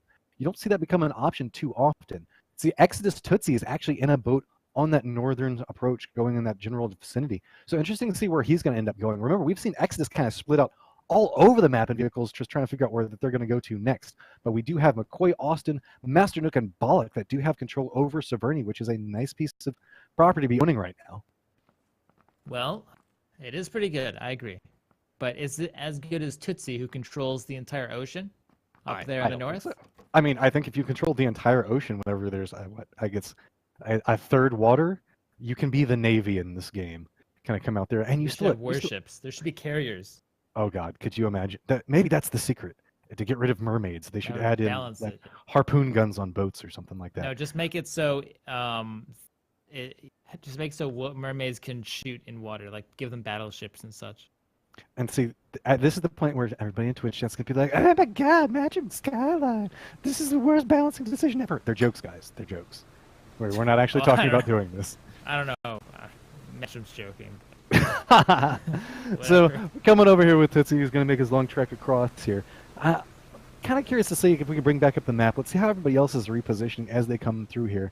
Looks like we are going to see a little bit of we've got Microstar and Define Legit. They're going to be posted up and around Sunken City there. We're going to have Lefi, Mars, and Supalicious that are going to get control over South Georgia Pool. Kind of interesting to see them pull off there. Exodus does get control over North Georgia Pool. United still hanging around Craters. Totality made a big change, and they're over there next to Lippo. See Jet Life, Matthew, and Carbon over there in Kameshki. We do have, I'm kind of curious, do we have anybody that actually did opt into a military base? Yeah, we do have. Oh, yeah. Supposed to be Check 6 down there, and we're also going to have Pistola Time. And I'm Big K with the AFK strap. And we have Squad 14 way down there, so that's going to be Team Havoc. You can see just way down at this very southern part of Arangel there. That's going to be I'm Big K. Meanwhile, the rest of his team is going to be posted up in Sunken City. That's the I went to go get a cup of coffee and forgot about the game strap. Oh, there Silky we go. Meat, that was sick. Silky Meat. He's been shooting so many vehicles the last game. He was holding down that center area and getting so many shots on everybody as they drive by. Finally, he managed to shoot somebody out of a vehicle. He's got to be feeling pretty good about it. He took a little bit of a tap in exchange from Baylock, but man, that was some smooth shooting, and he'll take first blood in this game number 2. Had a very quiet early game. With the way that the circle's set up, that's not too terribly surprising. So everybody was kind of positioning out. I'm Big K is moving down there, so at least he's not AFK, but doesn't look like he's too happy on loot naturally. There's enough down there for one person. And there's usually some vehicles. He does have himself a motorcycle, so he can get out and away. Managed to make it. Now the question is he going to be able to meet up with his friends, or is he going to come across danger on his path to come through there? Because we talked about in last round, rotations are that dangerous point, and he's going to be going all by his lonesome trying to meet up with his friends, so he's not going to have any information to really work with. So have to keep an eye on how that plays out. Meanwhile, we've got Bar Dave kind of riding over there next to E United. You can see Geis is just kind of driving. Everybody's just kind of getting some information there. Geis looks like he kind of turned around and was like, hey, There was somebody over here next to me, but going to continue going off on his lonesome. Kind of taking up the tail end. I guess he's the caboose on the transition train right now. Yeah. If we take a look, many of our teams have made their ways into the circle, but the circle has that river on the south, which is making it a bit difficult. Look at what's going on at shooting range. We actually have Inhuman and Master Nuke that are kind of over here. We kind of our Severny team that's going to be, I guess, temporary ghost, I guess is the best way to call him right now. I think is Inhuman actually in the bunker. Yes, he is. Yeah. It looks like he went out and retreated back down over there. So he's just going to be holding this out. He's already posted up a car over there just defending this. This is going to be this is kind of a risky play whenever you make something like this, because if anybody posts up on those hills around you, specifically with how much water's inside of there, sure, you're safe while you're in your little cubby hole. But whenever you have to leave your cubby hole, it is oh so dangerous because you don't have that information gain that you could potentially get. You're kind of restricted based off of you can only see what's going on in front of you and potentially hear some bullets going off around you. So could be dangerous depending on if he has to exit from there. Having the car outside is the thing that makes it a bit funny because, normally if you just travel on foot into the bunkers, maybe people don't really know, right? Maybe you'll catch them by surprise if they walk down the stairs. But if there's a car in front, then obviously they know what's going on. Baylock's still looking over towards Silky Meat. He's really unhappy about what happened earlier. And Silky Meat, meanwhile, is just kind of hanging out over there. He's got a little divot that he can play in. He still does have a vehicle as well. It really comes down to if he has to reposition. We've been seeing Silky Meat really play by himself quite a bit. He kind of comes out, he gets a little bit of gear, gets a vehicle, comes out, and he's still living that scouting life. When you talk about how some teams have opted away from it, this team is still heavily leaning into it. As you can see, that they really trust Silky Meat to come out and just control an area, and then they'll just kind of slowly meander their way over there and come join him whenever they think that they're looted enough. Well, the circle is starting to move in. Many of our teams are making their way into the edge at this point. And it looks like the ruins are not the final destination for these two gentlemen. They just looted it up. Oh, never mind. Oh, it's I'm Big K. He finally managed to make it out. He finally found his friends. So a little bit of a storyline completed there. He's no longer by his lonesome. So kudos on him for coming out and through. With a circle like this, it's not terribly the worst because as long as somebody's playing along the edge there, it's kind of a cool idea for them to leave a teammate behind so that way he's at least running with somebody. You can see that Totality is on the move here. Remember, there is a lot of water inside of the circle and not necessarily the best sectionals to play off of. That's coming down the hill there at United Vegas, taking a little bit of a dip as he comes off of that. There's a lot of different hills that you can play inside of this area, but as far as safe buildings, there's not a whole bunch. And at this point, a lot of these guys have to consider that, okay, these buildings are already going to kind of be held. So you can see that a lot of people are just trying to play for what they consider to be secondary objectives. But what's odd is a lot of the primary objectives have not been gathered yet. No, absolutely not. This is that moment of double thinking yourself. You think that somebody's going to be there, so you don't go there. Yeah, meanwhile, you can see that Jet Life already got some bullets coming his way. He's going to be coming up this hillside right into Taro. You can see that Taro and Purdy get the knockdown and a vehicle explosion, and that's going to be 2 kills coming out right there. Jeez, yeah, that's... So, that really highlights the cleverness of coming up onto the hill, because if you already control the gas station, that little hill platform is no more dangerous. So spreading out between those two really increases your overall coverage in that area. Coming back over here, and that's 100% true, especially whenever you're playing terrain pieces. Like if you separate out a little bit, you just have a couple more different angles that you can play off of and really just set up a nice kill box to come through here. Coming off with Define Legit, he's meeting up on Big K. He ended up by himself again, but he looks like he traded out his motorcycle for a UAZ. Slight Maris then coming down. Looks like he's going to get control over the shack. Sometimes shack life, it's just the way you got to go. Kind of interesting to see them split up and come back out and separate a little bit. Meanwhile, we're seeing that all of Optic is kind of reuniting here with a nice, that's like an old school 70s cop, pull in with that vehicle. You see it kind of cut it, kind of just slid in, hit the wall, pulls back out and comes through. It's got a nice drive in there coming out from them. So now we do have the circle. Looks like it's about to be condensed in. You can see it's slowly making its way. So we've got our guys from Military Base slowly coming over there. Wildcard still out in the blue, still looting. Looks like they have managed to get into their vehicles, but they're going to be very late comers in the circle. We already know Wildcard could probably play the edge. That's the biggest thing. They like to kind of play out on the edge, wait until a couple of circles, and then hard push in. Kind of play a little bit safer. Yeah, well, especially because the first, depending on the first circle can oftentimes be very whatever. It really doesn't matter if you're on the edge. It's really those later circles that you have to be pushing in or else it's a rough time. And sometimes the first circle can kind of bait you as well. And we're getting the replay. Everybody let's see the car getting a little bit of air. They're coming through. They thought that they made it through one, but then the second firing line from Totality just tears them apart. Vehicle goes rolling off in flames. All right, so we're coming back over here, seeing what we've got going on. A couple of bullets going back and forth. We're talking about primary positioning being passed over. You can see that Severny has been fully abandoned at this point. Nobody's playing inside of it. You can see that along that road, there's several God complexes just to the south. Nobody's playing along those either. And I think that we already also saw everybody leave the Georgia Pool area. So really places that you would consider that already kind of claimed, everybody's kind of coming out and not going anywhere near. It looks like Totality might be slow edging their way back over there, but I wouldn't be surprised if they're just playing a couple of those hills in that general vicinity. I'm kind of surprised we don't see somebody playing a little bit more of the southern section, but everybody's kind of centered up. Everybody's kind of looking around different aspects of the shooting range right now. You can see a swath of people just kind of giving shooting range and Severny a little bit of a breathing area there. So all going to come down to the next circle as it's about to pop in just 1 second.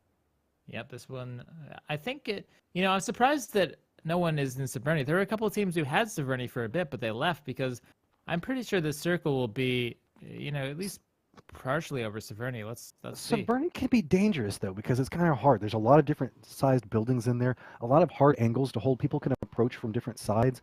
So it's kind of, if you end up staying in one of these really fortified buildings, then it can make it really, really hard to know where to go. MJO in that same position, not really knowing where to go here. Definitely he's not going to there. roll right Definitely up into United. Is he going to make it out in a way? Look at how little life he has. He's cutting around the hillside.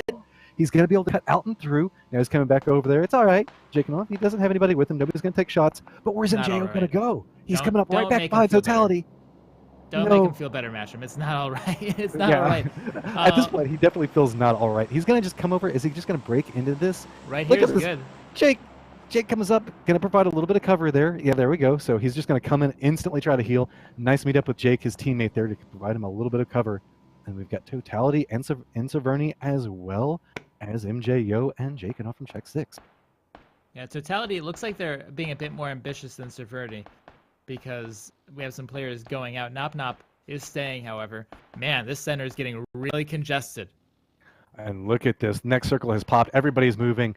Everybody is trying to crash into some different section that they feel is controllable. I really like Totality playing the northern section of Severny so that way they can try to be as centered up as they can. There's still a lot of water inside of the circle. And it's also going to lead a lot of these teams to really playing along the coast on that north side, just a little bit west of where we're at right now. There's kind of a cliff face that people can play off of. United's already in a moving position, but they're going to be running right into Major NL and Mr. Fuzzy. You can see bullets are already coming out at Vegas. He's just trying to retreat back out and around, and that could potentially push him right back over next to Totality. This is a very dangerous position for United to be in as they're just trying to find somewhere to go. I think that they're just going to run straight into the water, but they can't. Hardy says, awesome. no, you're going to get destroyed as his car goes flipping off into the distance. Geis under a lot of fire as well, already down to about a fourth of his life, but he does manage to crash into the water and the safety that it provides. Man, that car did way more than a 1080 or a 360. That was in the 2,000 or 3,000s of degrees that car flipped. It's wanting to compete in the Winter Olympics. Go give it a half pipe and let it see how many points it can get. My God, tens across the board for that one. So, there's a lot. We had a lot of teams who really were thirsty for the center, and actually no team has fully gone out yet, but many of them have lost members. In fact, another one goes down as Baylock gets knocked out. Silky Meat, I've got to say, man, his aim has been on point today. Oh, yeah. He's been doing such a great job for his squad, making sure to hold down areas we were talking about beforehand. He's just got a level of control over his surroundings that's very nicely done. It's just right now he's just been putting on an exhibition last 2 rounds of how to play the early game and make sure that you can provide some level of safety for your teammates. But it should be noted, there still is a lot of water inside of the circle. And while you can see that a couple people could crash into it for the safety provides, that's essentially a death sentence at that point. It is so hard to fight your way back out of water positioning once you've opted into it, that the moment you try to make any form of landfall and you just try to make it back up that beach, you're just going to get shot to pieces as it goes through. Coming back over here is we're going to see, let's see, we got 1, 2, 3, 4, 5, 6, 7, 8. Oh, I think it was at least 9 flips. At least a few more after that. So that's definitely more than 10. You know what? Yeah, you're right. Once you go into the water, it's really rough to come back into the game, and that's and I know I said I'd drop it, but coming back to the carriers, that's why we need them, and that's not a joke. Actually, Mr. Fuzzy goes down fully. We need red zones that only target people in water. There's the master strategy, right? So they're torpedo zones. Yes, torpedo zones. That's going to be the secret. Again, we're being facetious, guys. Please don't put this on Reddit. All right, come back over here with totality. You can see that looking straight through. Remember that we do have the God's Eye view with the yellow highlights right now. So Smithy is just bouncing back between the two different windows, just looking for anything that you can see. Oh, but he was watching the wrong window as the reposition comes out. See if Shadow does go for a peek. This is what kind of happens if you end up committing to Severny. We were talking about it beforehand. You can't necessarily control all the pieces of Severny just due to how the buildings are laid out. So you always end up with encroachers. Sure, it provides you a little bit of cover, but you end up in these long-range skirmishes going back and forth. Well, right now we have Czech Six and totality. We do have Austin that's kind of hanging off in the distance over there. Well, this circle's about to update it, and it will really determine whether these players are sad or not in Severny. Hey! And it's going to be sad. Looks like it's finally going for a little bit more land there. So a lot of the guys that were on this western side not going to have to move too much. Silky Meat and his squad are going to have to move. Looks like we're going to have a temporary Ghost that they're also going to have to be moving. We're going to have Totality and Czech Six that we were talking about beforehand also having to move. And look, we got iMossy all by himself again. iMossy, that was your role last time. Are you stuck in this life again, man? Yeah, I guess so. He's going for a swim. I mean, there are some rocks that he could theoretically. This is a monument. This is a monument right here. Let's be honest. That is a monument to a massive it's in the amount of car sand too, flips. dude. Look at the physics. It's like in the sand. Is there compression inside of the Is sand? this the Surely new not. update? Sand physics for cars? Mayhaps, but then there's got to be some Anakin Skywalker's jokes in there about how much you hate sand and sand getting in all the places.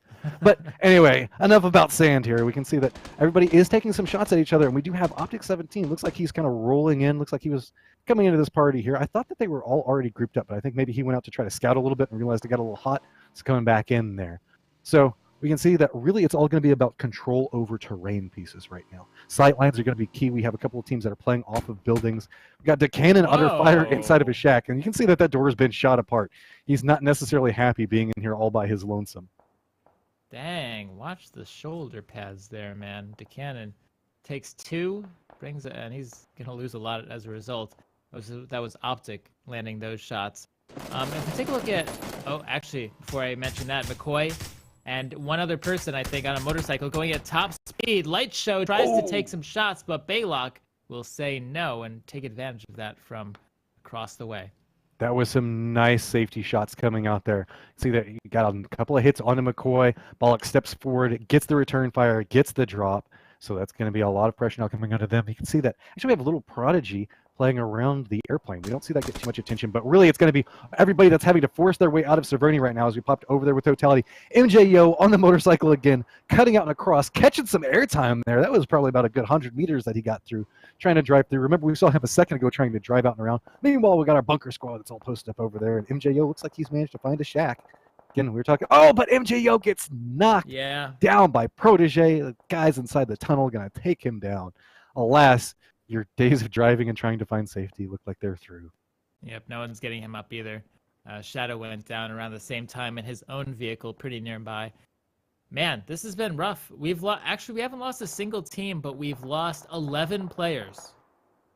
So lots of teams down members. We can see that Czech Six looked like they were trying to come out and away. Jakenoff was trying to push off to the side, being forced in the water. And you can start to see, look at Sopalicious and Mars, how they've kind of posted up over here. Ron Paul's got the high ground. Anybody that's going to be trying to encroach back up and make it up onto this beach, these guys are in a perfect spot. They're just waiting. Those are free points. Remember, you get points for every single kill you get. So every time one of these guys tries to make landfall, bullets are going to be coming their way. These guys just want to net a couple of free points off of this for all these guys that have opted into quote-unquote safety. All right, so Optic is once again in a pretty potent location. And if they get the circle here, they have a very high chance of getting at least top 5 again. So I have really high hopes for this team. It seems like RNGesus today is an Optic fan. This is 2 games in a row where they've had some pretty nice circle favor coming through here. But at this point, Skyline, we should probably talk about just because you have circle favor doesn't necessarily mean you get the game. Once you have one of these centralized control points, that means everybody's looking at you. And let's be honest, 52 people are still alive right now. So sure, you can have some form of circle favor, but it is so hard to stay alive whenever you have to go for those peaks to get information. Now we've got the next circle up, though. They are still inside of it, but it's actually going to be Define Legit, Microstar of Level of Control, and United. They're going to have a couple of pieces to play off of, but look at how many buildings are now going to have to be vacated, and everybody's going to be moving. 52 people alive, Skyline. I'm willing to bet that we're probably going to lose about 20 to 25 in this next move. Oh yeah, our first team is definitely going to be going down. In fact, it might even happen right now, as we have some players about to tread over the shelter in just a bit. Here they come. Now, like I said before, those Dachas are in front, so there's no secret here. This is not some sort of hidden ambush that's about to happen. Well, unless McCoy doesn't, I don't think McCoy could see it until he actually walks up. He's gonna be able to step up and be like, "Oh, yeah, that's somewhere that I don't want to go at all." You can see like he steps forward. It's like, "No, I don't want to be a part of that." But he has to hold this angle so that way the rest of his team can position through, because they know that they're going to have to force their way out. Now, keep in mind, none of these guys are in the safety of the circle. They've got this that's going on, and then off in the distance, you can see that Totality is pushed up over there. So again, these guys are stalling each other 18 seconds before they're going to have to move, and these guys have hundreds of meters that they have to move. These guys at least each have about 300 or 400 meters. Meanwhile, look at the southern section of the circle. We've got Wildcard that's getting caught up with God Squad over there. Meanwhile, you can see Silky Meat and the rest of his crew moving up right back behind him near the airplane. We've got 2-3 squad fights that are happening all outside in the blue. Totality looks like they just hopped inside of a vehicle, and they're just going to have to hard push through here. Little Prodigy looks like he's having the same idea as he's coming off to the side. Looks like he's going to crash into a shack over there. Actually, no. I think it was just as we were spinning, he was moving there, so that's the whole time trying to get some sight lines up, and they do see Wildcard off at the distance. But each second that they delay knows that that's more pressure that puts onto him, because we are getting to a later stage, Skyline. These circles hurt, and a nice shot coming up from the Skeleton. Watch the head, Tomai. Pistola rips it straight off, and now there's a lot of vehicles here, so they're just going to take the fast track in. We'll see what happens to them, but we have another squad as they make their way in now up the hill. Tomai going down is really going to make it rough for Wildcard. I mean, they were able to get him up and heal, but it did delay them a little bit. How much tunnel vision? They're tunneling so hard right now. Look at that. They were all looking the wrong direction. So many downs are coming out on that. Samurai finally gets knocked down. That's going to be 2 people. Silky Meat also goes down. Wow, that was a bloodbath. I thought that they had the advantage coming up on that. You can see that. You can see Karja is still coming up. Still pushing off to the side there.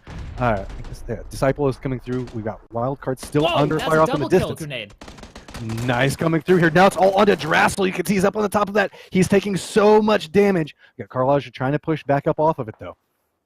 Well, let's see. Wildcard, they were in big trouble, but they managed to... Oh, that looks close. Where is it? There it goes! It rolled down the side of the hill.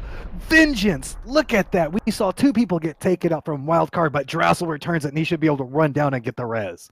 There goes Meme Enthusiasts as they will take 13th place. Wildcard will finish it off with their own double kill grenade there, but still, they're only down to 2 players, so not the happiest victory, I guess.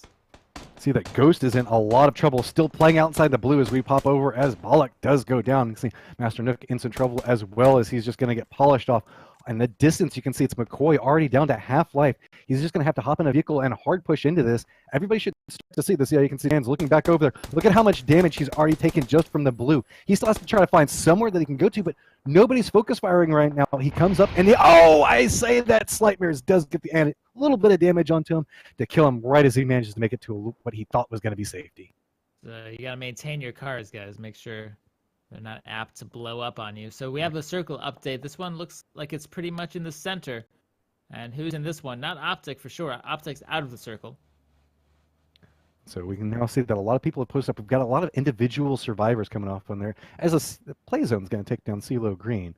Off in the distance, look at this. Remember, these are the guys that were kind of playing coast and were trying to kind of kill everybody as they were slow pushing up off of the beachhead. Looks like they repositioned off over that. What if I did this? Look like he's managed to get some control. And Exodus, again, coming in on a very different angle than everybody else.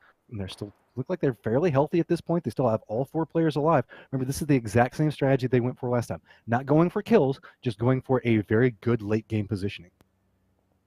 Geist will be the last member of E United to go down, actually. So E United will be knocked out in 11th place. But over here on the eastern side, we actually have quite a fight as the God Squad need to fight for survival. As the vehicle explodes up against Turtle Squad. And this is 5 seconds before the circle starts to compress. You can see that everybody's trying to push back out. They only have about 150 meters that they have to push through, but this is going to be down a hillside slope, so that means everybody around them is going to be able to see him. Giraffe under a lot of damage. Sharpshot knows the fact that the time is pressure right now. He's going to step out and forward. No, he's not called Sharp Eyes for a reason, guys. Yeah, and there we go. Now he's finally think he's got an idea on where Giraffe is. You can see Counterculture taking some shots at the cannon, but he's going to push back down and through the smoke. Giraffe should see him at this point. If Giraffe peeks right now, he'll have the upper hand. He didn't have his gun out. It is. Sharp shot, though. Like I said, oh, all right. Get the Okay. run over. Giraffe looked like he was going for potentially a little bit of a heal there and had his weapon put away. So whenever he stepped out for that peek, he didn't. He had that second where he was pulling down the gun, and That that was just cute. seemed to spell disaster for him. But you got DeCannon still playing down the south side of this, and meanwhile, you can see Counterculture also playing off of it. DeCannon gets instantly knocked out with a high ground advantage coming through. See, the vehicle is posted up, and that's going to be all she wrote for Yeah, that's it. Counterculture as well. Yep, Turtle Squad knocked out in 9th place. As, yeah, they're going to make their way in now, but they need to go through. Oh, no. Is this going to be it for them? I think it might be. Oh, there goes 1, 2, 3, all down. I'm Big K. Finishes off the last one. And, oh, man, that was such a victorious tale we just sung. And suddenly, just like that, boom. They felt so good. They just got a squad wipe. They're like, all right, guys, let's just make it that last little bit. And they push down, and they're like, we're going to go to this shack. And right as soon as they come through, you can see that the way that the cars were posted up, they might not have had a good angle onto it.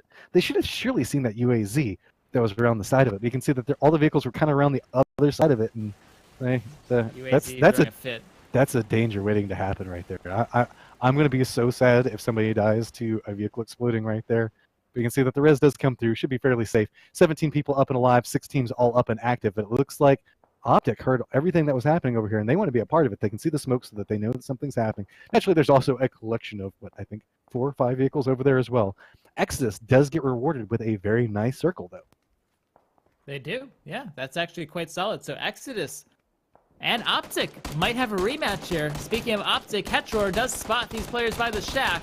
Let's see what he can find. Not too much. There we go, actually. He does find I'm Big K as Microstar blows up the vehicle, which takes out, actually, no, it didn't take out any players. It looked like it did. But Microstar, I think, is all alone now. Well, this is very, very hazardous because they're having to play out and around those vehicles that they were planning to use for cover. You can see that a lot of them have not exploded yet, so Microstar is actually in a little bit of trouble. As you can see, he does have the vehicle in front of him that's got destroyed, but Tadasi is now starting to take a lot of damage. Is he too close to that? He should be No. safe. I think he Yeah, should be yeah, fine he's where safe. he's at, but he's got the UAZ behind him, so he's going to have to measure what's being destroyed around him because he doesn't want to crawl too far forward close to that UAZ. And meanwhile, I'm Big K the whole time is just bleeding out over there. So Hetro are doing a good job of just controlling this angle, but they still have to continue forward. They need to make it into the circle themselves. 4 seconds before the circle starts to press in. Only 14 people alive in 6 teams. That should let you know how many people are in a world of hurt right now. But out of that, 4 people are Exodus. So they're still up and active. Keep in mind, that is so many people for their squad. That gives them such a power position right now. They have the circle. They still have 4 members up. It's all about making sure that they can control the territory around them and hit these next couple of shots. But there we go. Looks like the res does come out. Microstar did manage to get back around, but now it's going to be trying to outrun the blue. Yep, here they go. It's going to be a hard push because they need to go into the entire force of Optic. I'm Big K goes down a second time, and this looks like it might be it for Team Havoc. Pretty soon, Microstar, the last player up, he might be able to make his way in, depending. But Well, the whole Optic time- looking in complete control. But Hetro is still having to hold that angle. He's going to have to push back out. Now the circle is starting to pressure on him. You can see the fact that on the mini-map, he's starting to get a little bit of blue damage coming right near him, so he realizes that he needs to step out and away. Optic is just slow pushing one section at a time, trying to make sure that they control their sight lines. But we've got Honage that's kind of posted up and using what piece of cover he can find. Yeah, He's looking yes, straight like over Baja. He's just hiding next to a crate right now, guys. He's like, okay, this is the only piece of cover I can find. It's got to do. And he's just got to hold this back angle. He knows the fact that this is where he is the most dangerous. But off to the Nice side, miss. you can see that he's going to get taken down by another member. Actually, no, that was Baja that managed to get him there. So with this, we've got Sopalicious Mars and Levi that are posted up right next to Exodus. So Circle's about to condense all the way in. As we can see, Exodus does get a kill onto Microstar and finish off that team that we saw struggling beforehand. And finally, the Shack does get it. But we do have Wildcard. One member still up and active over here. He's all by his lonesome, and that's going to be Pride. Wildcard hasn't really been able to get anything going today. They haven't been able to sink their teeth into any of these circles. So we'll see how far Pride can go, but it's looking pretty grim up against the full force of Exodus right here. We have 3 main squads left in the game with the 1 solo. So now it's all going to come down to how everybody's going to play around this next circle. You can see nobody has any real control over it. Now keep in mind, there is a road that's running through this. I know it's one of the things I talk about a lot. But that means that there is no cover. That's just wide out open death territory right there. Nobody can push through. There's a couple of trees that people can play around. So everybody's just trying to find what little defilades they can. And that's why this one squad, you can see they're slowly edging off to the side, but it just revealed a little bit too much of their head there. Exodus does manage to get it down onto him, but a nice return down coming out from Mars there. They're going to try to get this res up, but this is going to get really, really dangerous for all of these squads. Everybody should know exactly where everybody's pushing into. We do have Optic that does have a little bit of a tree that they can play around, and will maybe be one of the last teams that have to move. You can see that we've got Mars and his crew and Optic that are both posted up in interesting spots. Now then, what could be an influencer is Pride. Since Pride is the last person up on his team and he is right here next to Exodus, he could really play spoiler on this as people are all running in. If he just opts into not tanking the blue and just opts into shooting whatever runs in front of him, we could see Exodus get dealt a deathly hand here. Well, we'll have to see. You're right. These solos, we've seen how much they can grind up squads before. But man, we'll have to see here. Another one goes down as Soapy List does. I have to say, Smoke and Aces, they look like they could have a good spot if, like, but maybe not. It looks so dangerous yet so good there underneath the hill. We need to talk about how much Exodus keeps getting downed. Finally, we're seeing some more. Actually, it's going to be Baja that gets the downs onto it. It's not even going to be Exodus. So it means that we got Squad 7 over there in a lot of trouble. But Exodus is going to have to be burning so many resources, losing so much armor, burning through so many meds right now. I thought that maybe that team had that Smoke and Aces had enough of a lip to take cover, but doesn't look like it. This will be another rematch as Optic will get the opening knockdown. Now let's all not forget about Pride. Pride's making his way up over here just on the left-hand side. He can really do some damage to Optic.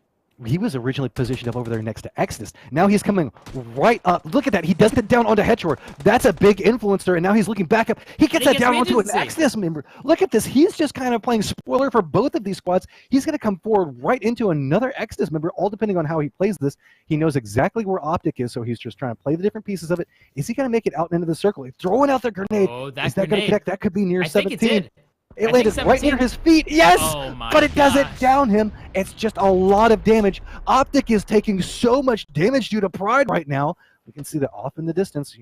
A lot of pressure coming through. A couple of members of Exodus has come through. And look at that. More coming out. We were talking about how Pride could be such an influencer. Now it's just all onto Baja that's still up and active right now. But off in the side of this, you got Exodus. It doesn't even seem like they're playing this angle. They're coming out and hard pushing through here. Baja might have an angle onto them. So now the two solos might have to help each other out here. Pride could actually win. Oh, maybe not so much as he gets spotted out. But you know, he was really impartial there. You know, killed one from Optic. Baja got the down. We're down to a 1v1 again, so he's going to turn that and get the kills. What is up with this Exodus and Optic going 1v1 here for the last round? That's the way it ended. And now we're back into it again. So this time it's going to be Tootsie and Baja. Baja does a peek off to the side, takes a lot of damage, but the circle does favor Baja. Tootsie has to hit shots and has to push across this road. So all Baja has to do is wait and hit the right shots. He's going for a reposition on that. That was so risky to do there. That was an interesting play.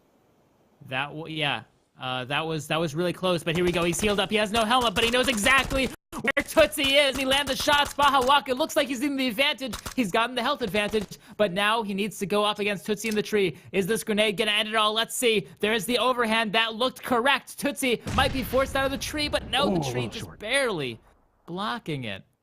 Tootsie's going to go back up to full health. You can see that now Baja knows that he's going to hit the right angles, and it's not going to be that. It's going to be Exodus getting vengeance for last round, coming through there, not netting their one kill from last time. Look at that, coming out with a solid 8 kills, all things considered, and netting first place after getting a second place in round 2. Meanwhile, Optic coming in second place this time around, but good God, Baja coming in with 7 kills of his own. Hetcher coming in with 4 to give them a nice solid 11. We were talking about Wildcard being really, really quiet. Well, today, Pride comes in. I got to say, he lived up to his name. He came in as a solo and went against 2 different squads. And I want to say, really turned that last couple of circles really on their head.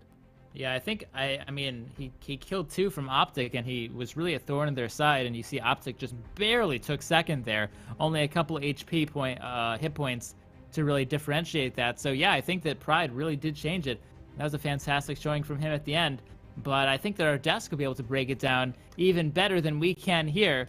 So don't go anywhere. We'll see you pretty soon for our third and potentially final match of the day. So don't go anywhere.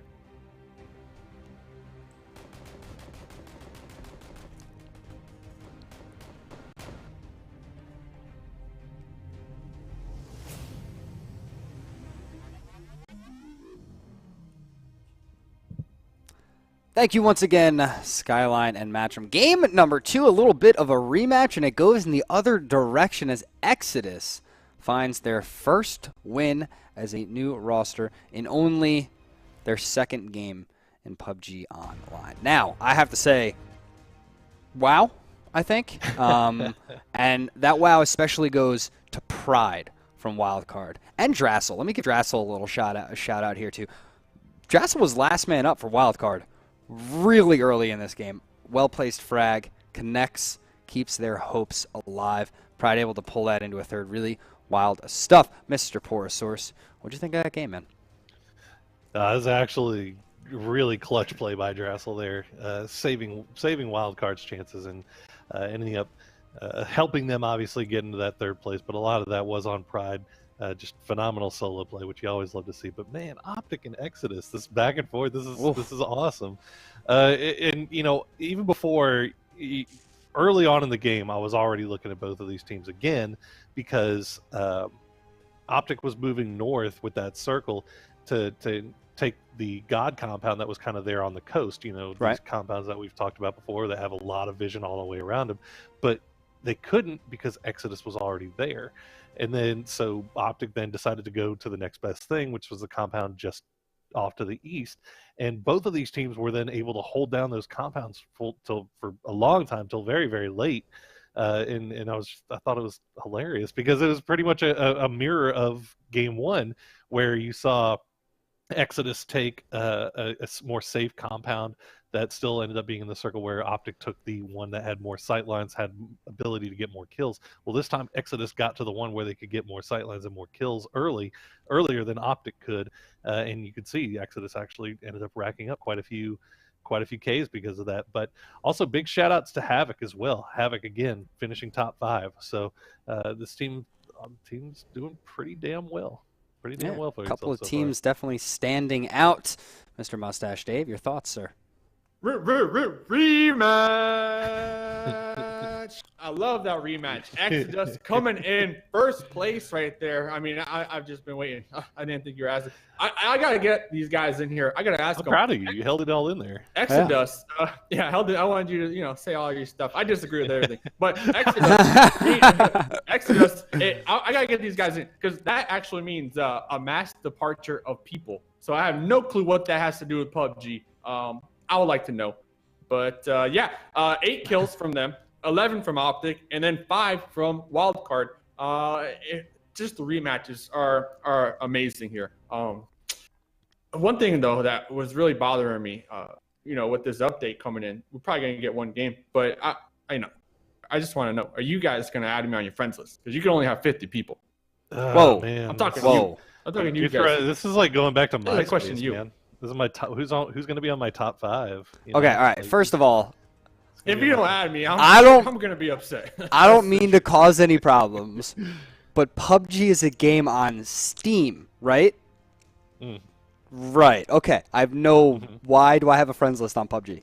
I don't understand. Not? Because of reasons just like this. I need why? to be able to let my 50 best friends know that they are my 50 best friends. Duh. And if one of them should, I don't know, piss you off or just steal your milk or something. How did we?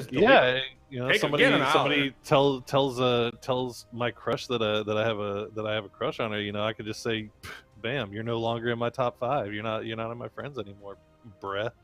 You're back to Steam friends now." Brett, indeed. Ultimate disrespect. Some hard-hitting analytics going on here on the desk. Yes, 100%. Dave, I'll make it. All right, Dave. Here's the deal. I will add you and only you on that friends list. Nobody else gets on it. You will be the exclusive PUBG friend on my friends list. That way, every time I log in, your name's there and nobody else's. Thanks, man. I appreciate it. No problem. Poro, I'm not adding. Feels good. Feels good. Okay. Hey, don't add. Okay. I wasn't gonna add you either. Okay. All right. Back to games. Back to games. I don't add. Is Exodus going to perform good? Is Exodus going to perform well again? We see this edge track coming out here. Game 3. Are we going to see a rematch times 3? I mean, between Exodus and Optic. That's my question for Jabroni. Do I think Exodus is going to perform well in the future? Are we going to see them fight Optic again? I would love to. I don't think so. I think the way they both play is fairly different. I think Exodus is much more of a they're playing the edge. They're playing it well. They're keeping their spot safe. They're doing a really good job at it. Optic back-to-back games going center fast, just looking for fights. So I think that if we're going to see them face off again, it will be towards the end of the game, which will be quite the treat. Now, we do have a clip, if I'm not mistaken. This is Wildcard. This is the early fight here that Wildcard got into a little prematurely. Before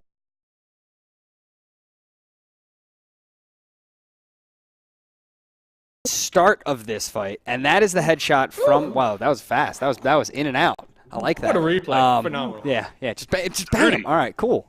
Yeah, so big shot there from Stoltime right onto Tumai, and that's what started that entire fight, because then they hop in the vehicles, the push is made, and we have quite a fight there. Drassel able to pull off a clutch grenade to keep Wildcard's hopes alive. I mean, that's the difference between a 13th, okay? This is the grenade coming out of Drassel.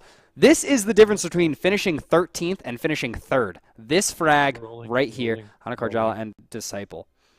So, wild stuff. Karjala, you know it sucks too is that Karjala is sitting there. He hears the frag. He's like, "Oh no, it's short.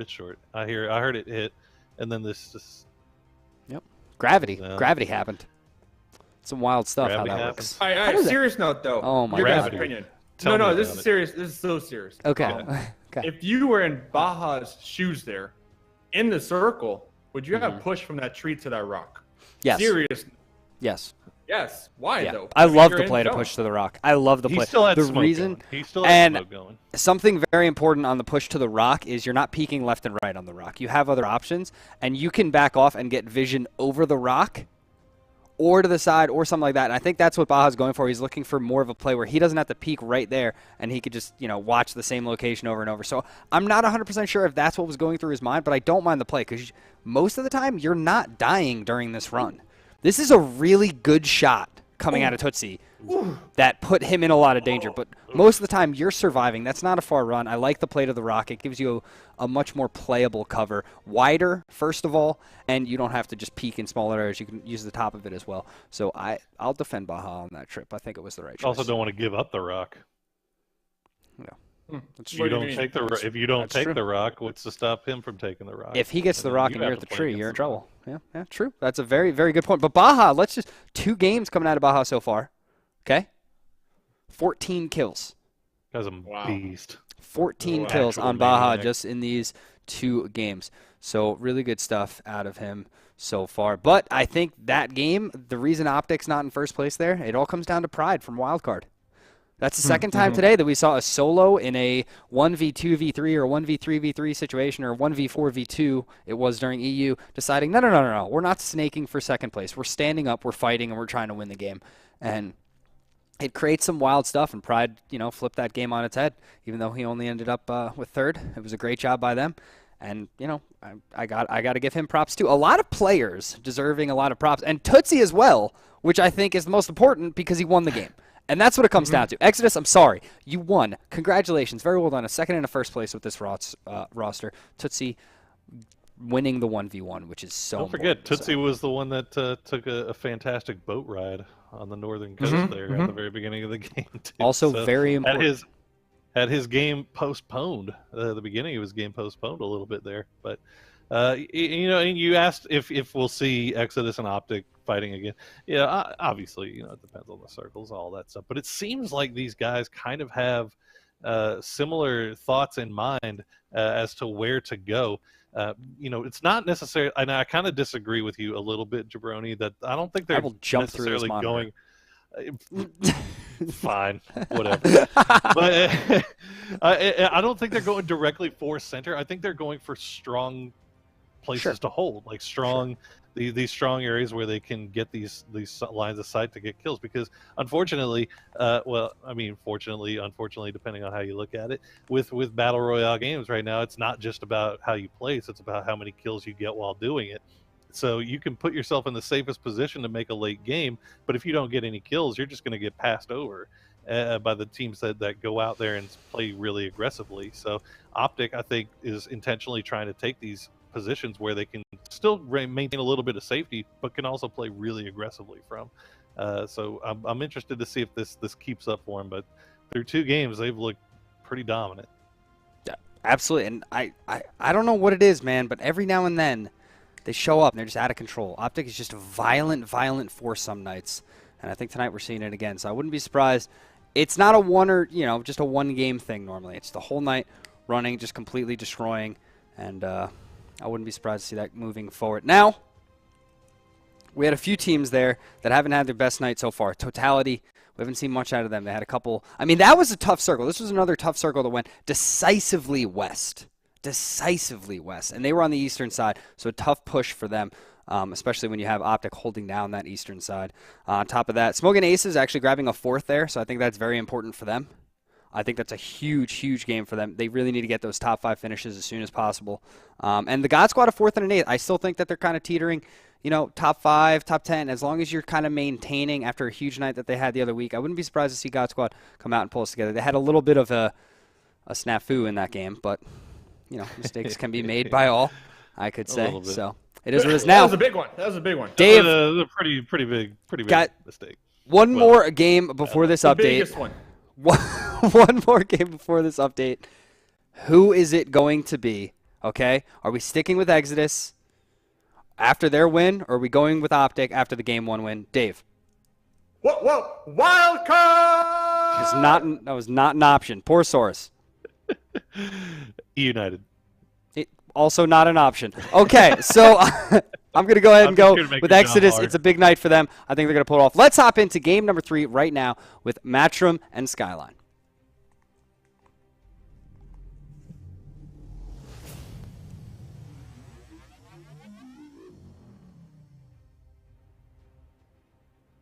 Here we are. I wonder, will we see another Optic Exodus top 2 finish here? We'll have to see. My name is Skyline. Joining me today is Matchroom. The plane is already in the air, south this time. But another cruel plane ride coming through here, going right over the canal in between the island proper and the military base. That means that people are going to have to make the choice to go either north or south. Let's be honest, most guys are going to go north. Very few people in competitive opt into going south.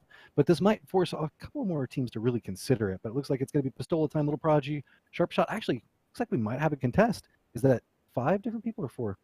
Hard to tell as the colors look fairly similar to each other. Yeah, okay, it's only 4. I was thinking that there might be a couple that were going through there. We do have a wild card that's going to get Primorsk all to themselves, though, so nice spot out to our cameraman for spotting that one there. But everybody else doing that strong push to the north, you can see that everybody's just on a line. Everybody's just going to push themselves slowly up to the north there.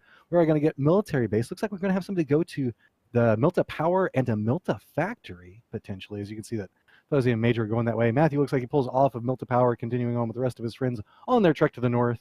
And we have a pretty big grouping that are all going to be pushing over Pachinki there, but I think everybody's going to separate out. And what was that? Looks like we were looking down a tunnel of death there. I know that the update's coming. Is it possessed? Yeah, my life just flashed before my eyes. So, we have a team going to Milta finally. Milta is such a strong place. It's one of the strongest places on the map. There's a reason why some of our most successful teams have been Milta farmers. But as our players do get into vehicles, there we go. Lots of northern movement. Georgopol, Rajak, Yasnaya, all those areas, very high value. One of the things I do want to point out, looks like Optic has been forced out of their normal Georgopol entrance point. Looks like they realized that they didn't get the vehicles. And hey, let's just go ahead and go to the far eastern section of the map this time around. Looks like we're going to be centered around the lumberyard area. A lot of water inside of the circle as well as from what we were seeing last time. We still also do have the bridge, the far eastern bridge coming off the military base that's in place. So this is going to be one of those options where we're going to have to start seeing people and how they think that they're going to play it. I will see that Milta Power, Lippo is also probably going to be pretty strong. I mean, a lot of people all going to have different sections that they're going to have to play off of. And yep, we got Matthew over here. Look at these yellows. I think that he's all by his lonesome, though. There's Mr. Fuzzy. We saw him earlier, or Mr. Fuzz. And looks like he's going to have all of Milta Power to himself. Yes, he is. And I've got to say, with this circle, it's looking really good. It's a far southeast circle. And this is an archetype of circles that it always results in somewhat interesting play. If we go down too far down to the Milta area, we get really flat land that makes it hard to live in for a lot of these teams. But we have so much diversity in the different types of land there is around this area. Smithy actually will draw first blood on a driving jutsu. So Exodus, top 2 squad 2 games in a row, loses 1 right off the bat. And it's going to put them in a harder position. Naturally, they've been playing a very quiet early game. Taking these casualties really early kind of denies them their strength and their strategy. We've seen them really just play passive until those last couple of circles and come in with a lot of strong members. They try to find the very weird ways to enter inside of the circle and really play the edge and then come in strong late game. Losing that member might force them to have to try to change up the way that they're playing.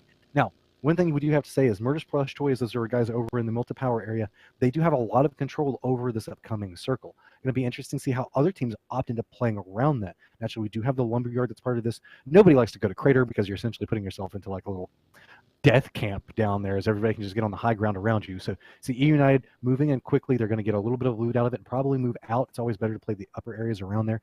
Naturally, Mansion is also inside of the circle. And remember, we do have all that forested area that we haven't seen too many competitive games into. So like, let's see how that potentially could play out as well. Oh, yeah. Now, these 2 members are of 2 different teams. It's I'm Big K and Master Rook. Or Master Nook, rather. Big K has been struck by himself a lot. He has. Game 1 and Game 2. And look at this. Master Nook already seems to know where he is. Already aiming down sights, looking at general vicinity. He sees him. But that's a risky shot. Waiting for Big K to move into somewhere where he can take some shots. And I don't think that Big K knows he's there yet. No, yeah, Big K, he also, Master Nook thinks that maybe, there we go. Big K has no clue. This is a UMP at relatively close range, but he can't finish it off. Just brings the player down to about a third. And now he has to push because he knows that he has the health advantage, and he can. He needs to be careful. I mean, this is just a UMP.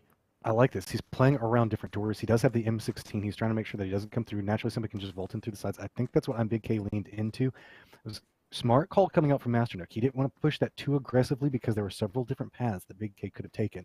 So he's just going to try to circle around. Now, the risk is, since he has gotten the damage in, you can see that Microstar looks like he might be coming up to try to reinforce, which could put Master Nook in a really tough position, all depending on how fast Microstar decides to opt into this. Because you can see back behind Master Nook, it's just open plains. Yeah. So Microstar is slowly coming up. He's just having to run up, and he's just trying to figure out exactly where those shots came from. Because remember, Master Nook took those shots on what would be the other side of where he's at right now. So Master Nook with the reposition, Big K just playing defensively. I think Master Nook needs to either get into some type of cover before this could turn out very badly for him. Yeah, if he's in a vehicle, bad looks of it, and he's driving away, Master Nook giving up a big opportunity to potentially take out a player there. But if he gets away safely, then I guess it's just fine, I suppose. He'll get away and get some damage out.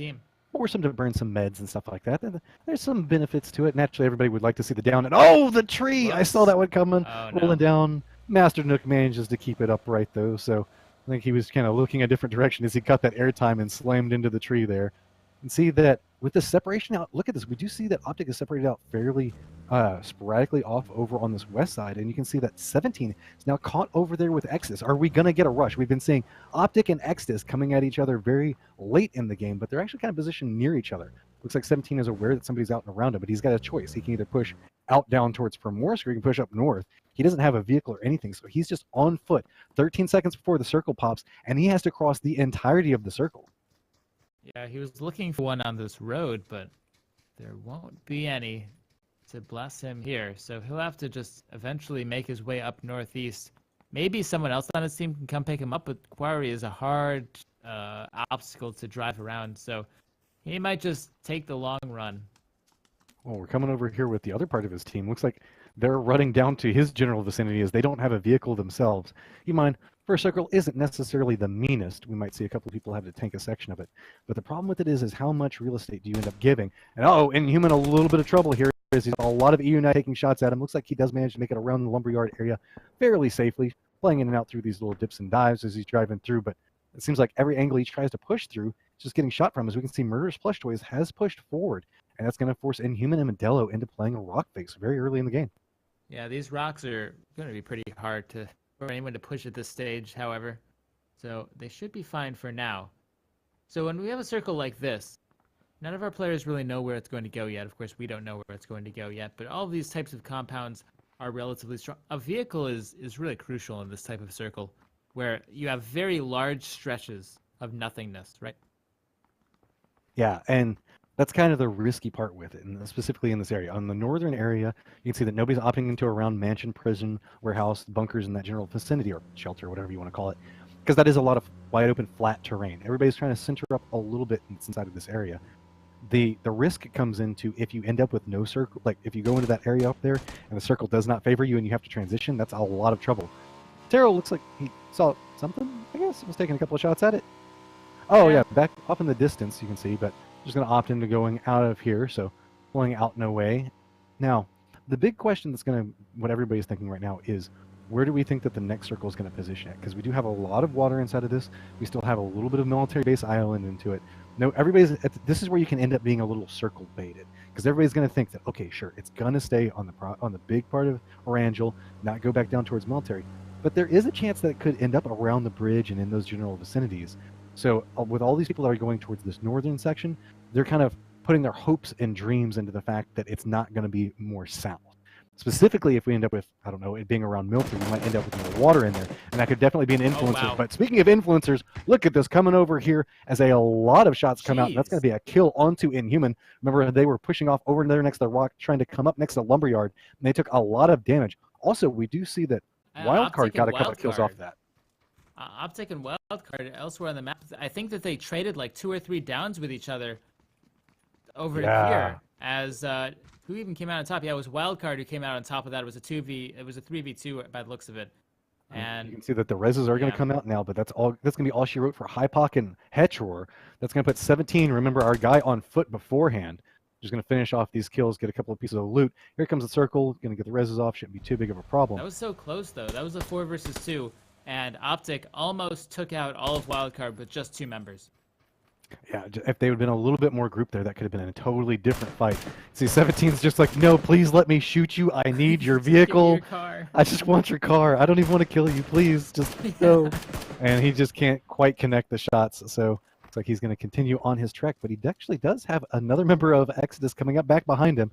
These guys have been at each other's throats. Optic and Exodus just going at each other all night tonight. Going back and forth between first and second place there. Regency's just trying to make it out and around. 17 at this point, I think he's just given up on vehicles. And he's just like, somebody needs to be stuck here with me. Yeah. Man, I mean, so I think that there should definitely be carriers in the game, but also it needs to be like GTA, where if you press the use key or whatever while a vehicle's going by you, you like pull the guy out of the vehicle and you climb in yourself. That would be useful right now. And speaking of people getting caught on vehicles, look at this light show having a couple of bullets come his way as we're over here with EU United again. Doing a good job of holding down this terrain, or this building, I should say. We've seen them really be an influencer on several squads' movements. We don't really get a chance to talk about that a lot. Whenever you're already inside the circle, you can kind of dictate how people move around you. That's what we talk about, kind of claiming real estate, holding buildings, kind of holding a territory.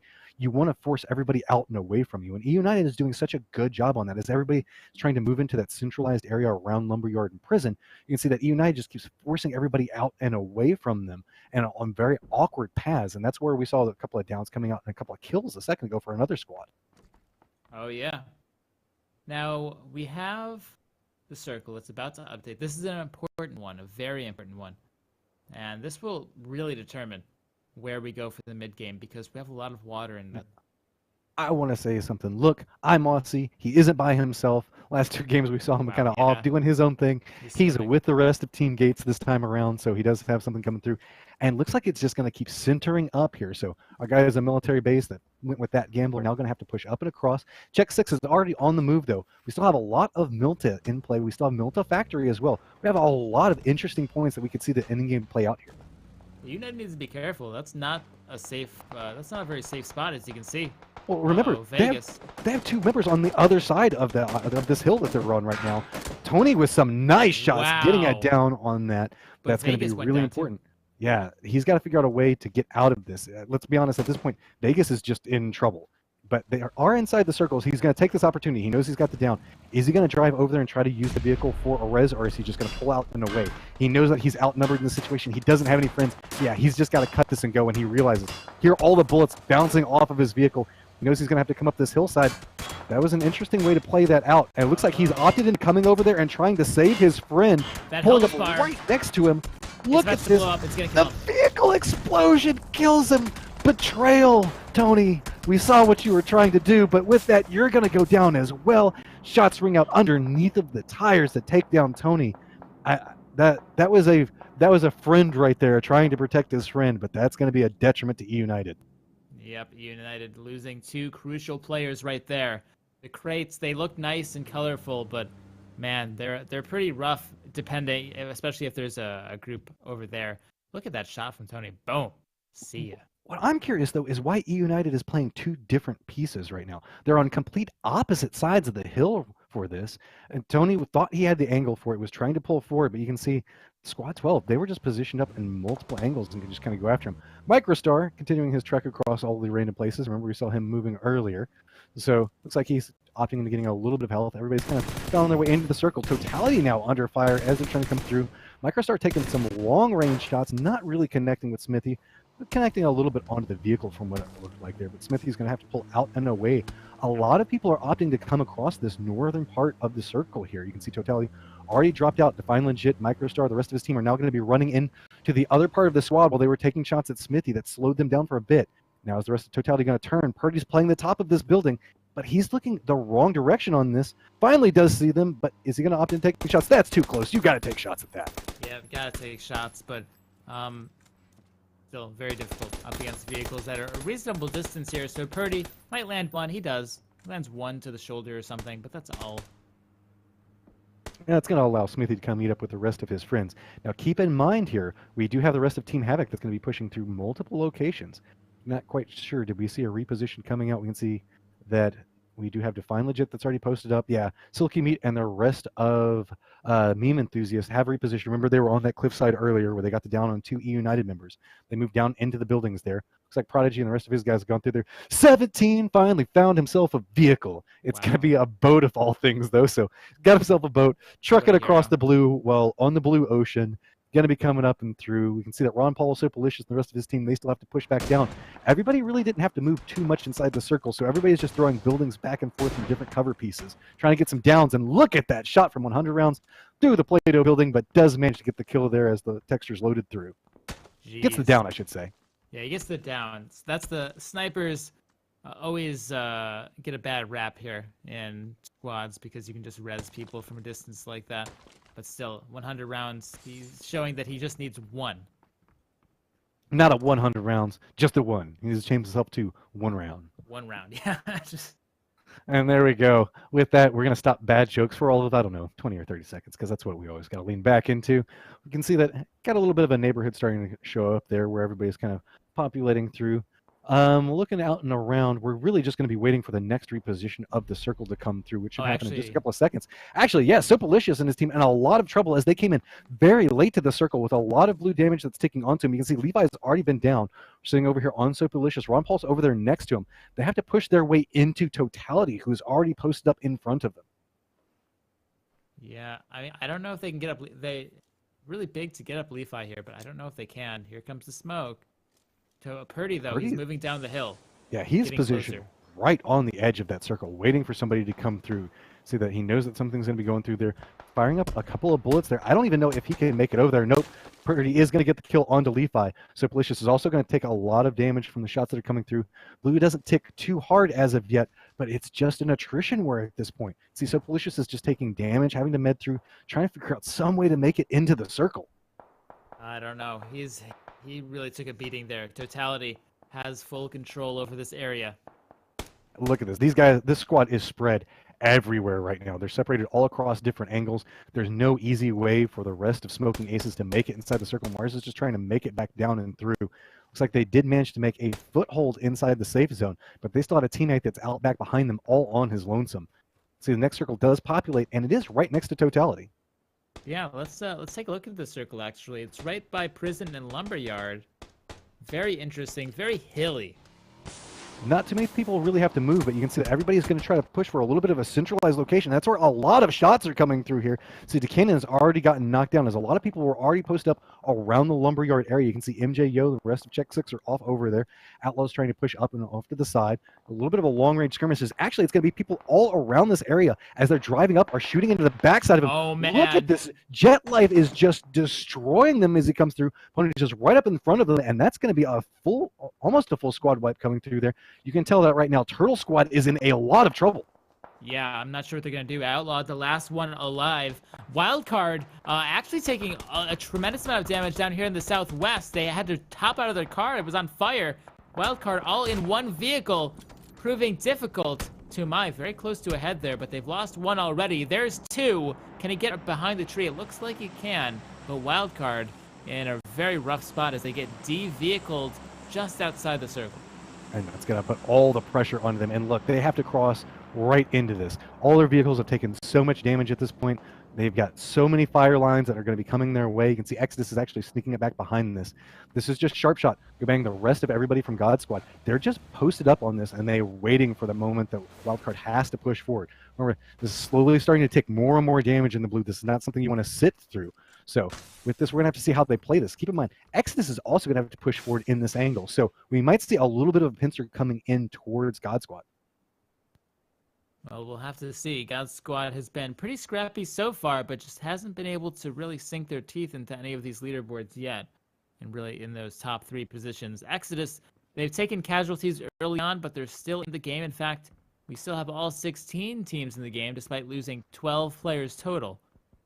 And we're seeing more and more of this lately, actually, as teams manage to keep themselves alive despite losing players. Looks like they did find the angle, trying to find the bad points inside the windows, pushing down and through. You can see that Pride has managed to make it across, being the front man for the rest of Wildcard. You can see bullets are now finally coming back towards his teammates. I think that was Drassel that's coming forward. But now Pride is going to be pushing back forward over in Exodus.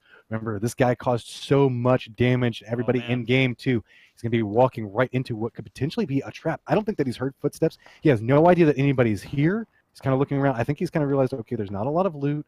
Nothing's going to be posted up here. No, he can hear these. He can hear the footsteps now. Yeah, they've repositioned now. But I feel like Exodus doesn't know the Pride's here, or else they wouldn't be looking out the window like. At this point, Oh, they Pride surely up have the to. stairs. Let's see what he Gets finds. the shots off on it. Gets the down onto one of them. Pride is just a man that you cannot contend with today. He does not care about going into these fights. Now you can see Regency's in a world of trouble trying to figure out how he's going to get out and through this. Pride's just trying to hold the angle. Remember, he is the foothold for the rest of his team. They're trying to come out and across. They're still outside in the blue. He has no need to push this too quickly. He's just listening and trying to find the right angle if anybody does aggress towards him. He doesn't know that it's just 2 people inside of here. Yeah, he needs to wait for his team though. Pride can't just, even if it was, And here even if come he the knew it was a reinforcements. 1v1. Yeah, you can see everybody's posting up different angles, trying to see if anybody's going to jump back out and through. If Exodus goes out through the window, there's going to be somebody that's waiting for him. Kickstart's already holding down a position down outside of it. Exodus starting to feel the pressure. He's got to figure out how he's going to get out and through this. 30 seconds before the circle starts to compress, and we haven't even had a chance to see where it's at. It's nowhere near where these guys are fighting. As you can see, everybody's trying to reposition. 49 people alive, Skyline. You can see that the bloodbath is already starting to occur. As you can see, E United's already under fire from Ghost as they're trying to crest the top of that hill around prison. Yep, E United, they've just barely found this little hill, but Imasi is just there. He's ready to peek over and potentially do a tremendous amount of damage, but of course he doesn't have perfect information. He's just coming in. It looks like they're just trying to get footholds, to try and get sight lines. Now But they do see. No, yeah, this is it. There's no way. He stalks his prey. And there we go. The shots come out. 1 lands. 2 is all he needs. There's 1 more member of E United. That's Geis up the hill. Let's see. Wow, nice shots onto Mortify, but CeeLo Green's right there. Turn damage does come back onto Geis. Look at that. So knows that he's going to have to get a little bit of meds up. Jimmer is just trying to crawl back down. Looks like he's trying to feed some type of information. Rez is going out back down towards Mortify. Grenades are starting to come this direction. The whole time, look at this. We've got a side flank coming back over and through. Austin comes in, wants to be a part of this, taking them down. That's 2 different squads that are like, nah, man, you don't get to play this round. You just get taken out. But now they have to push back forward where we can see that Austin and the rest of Ghost are kind of posted up over here. You can see McCoy, they're trying to play around this high rock position here. They know exactly where the other squad's at. Still have 45 people up and alive, but off in the distance, look, so Malicious and Mars, they finally managed to make it into the circle. It's a journey like none other. If we take a look, just by the edge, by like the lumberyard, we have a team trying to make their way in, actually. So many squads are posted up around this area. This is going to be where all the casualties come into play. Right as we pop in, look at this, Matthew gets taken down. See the rest of Go Bang and the rest of God Squad are trying to push back up and forward. Wow. Jet Life with a nice peek around gets an easy down on the Prodigy there. So he's going to continue to push up. I like the This could be big repositioning damage. He comes out and goes with the flank, trying to get it, gets a lot of damage off, but has to pull back around. You can see the pistol time and go bang every which direction they turn. They're just getting caught. Ponage comes around the outside of this. This is just so much trouble coming out from them, and God Squad gets taken down. Wow, what an amazing play. That was really fantastic. I mean, it seemed like they were coming from every angle. They were bouncing back between so many great positionings. See, now we're popping over with Wildcard in a very similar position, popping right back behind Jet Life and the rest of their team. They're kind of riding on this victory. There was a lot of firefight that was happening. This is going to draw Kickstart's attention. Shots do come out. Don't quite manage to get down Carbon, but he looks back over towards Jet Life. Does get the down onto that. Ponage is going around the outside of it. I don't know if Kickstart saw him, but he's outside and in the blue. And at that point, I think that Kickstart should be able to see this. They're going for a reposition and trying to get a very nasty flank. Remember, they just executed this so well a second ago, but it's all on Ponage. And you can see so much blue damage is starting to tick in towards him right now. Carbon looks like he's trying to go back down and get to a position to see if he can get to Jet Life. Looks like he's trying to look back up the hillside, not expecting anybody to be coming back up from the blue, and Ponage just gets the down on that. Instantly drops and has to go for the nets. That way he can try to take this just a little bit more. Is he going to time it properly?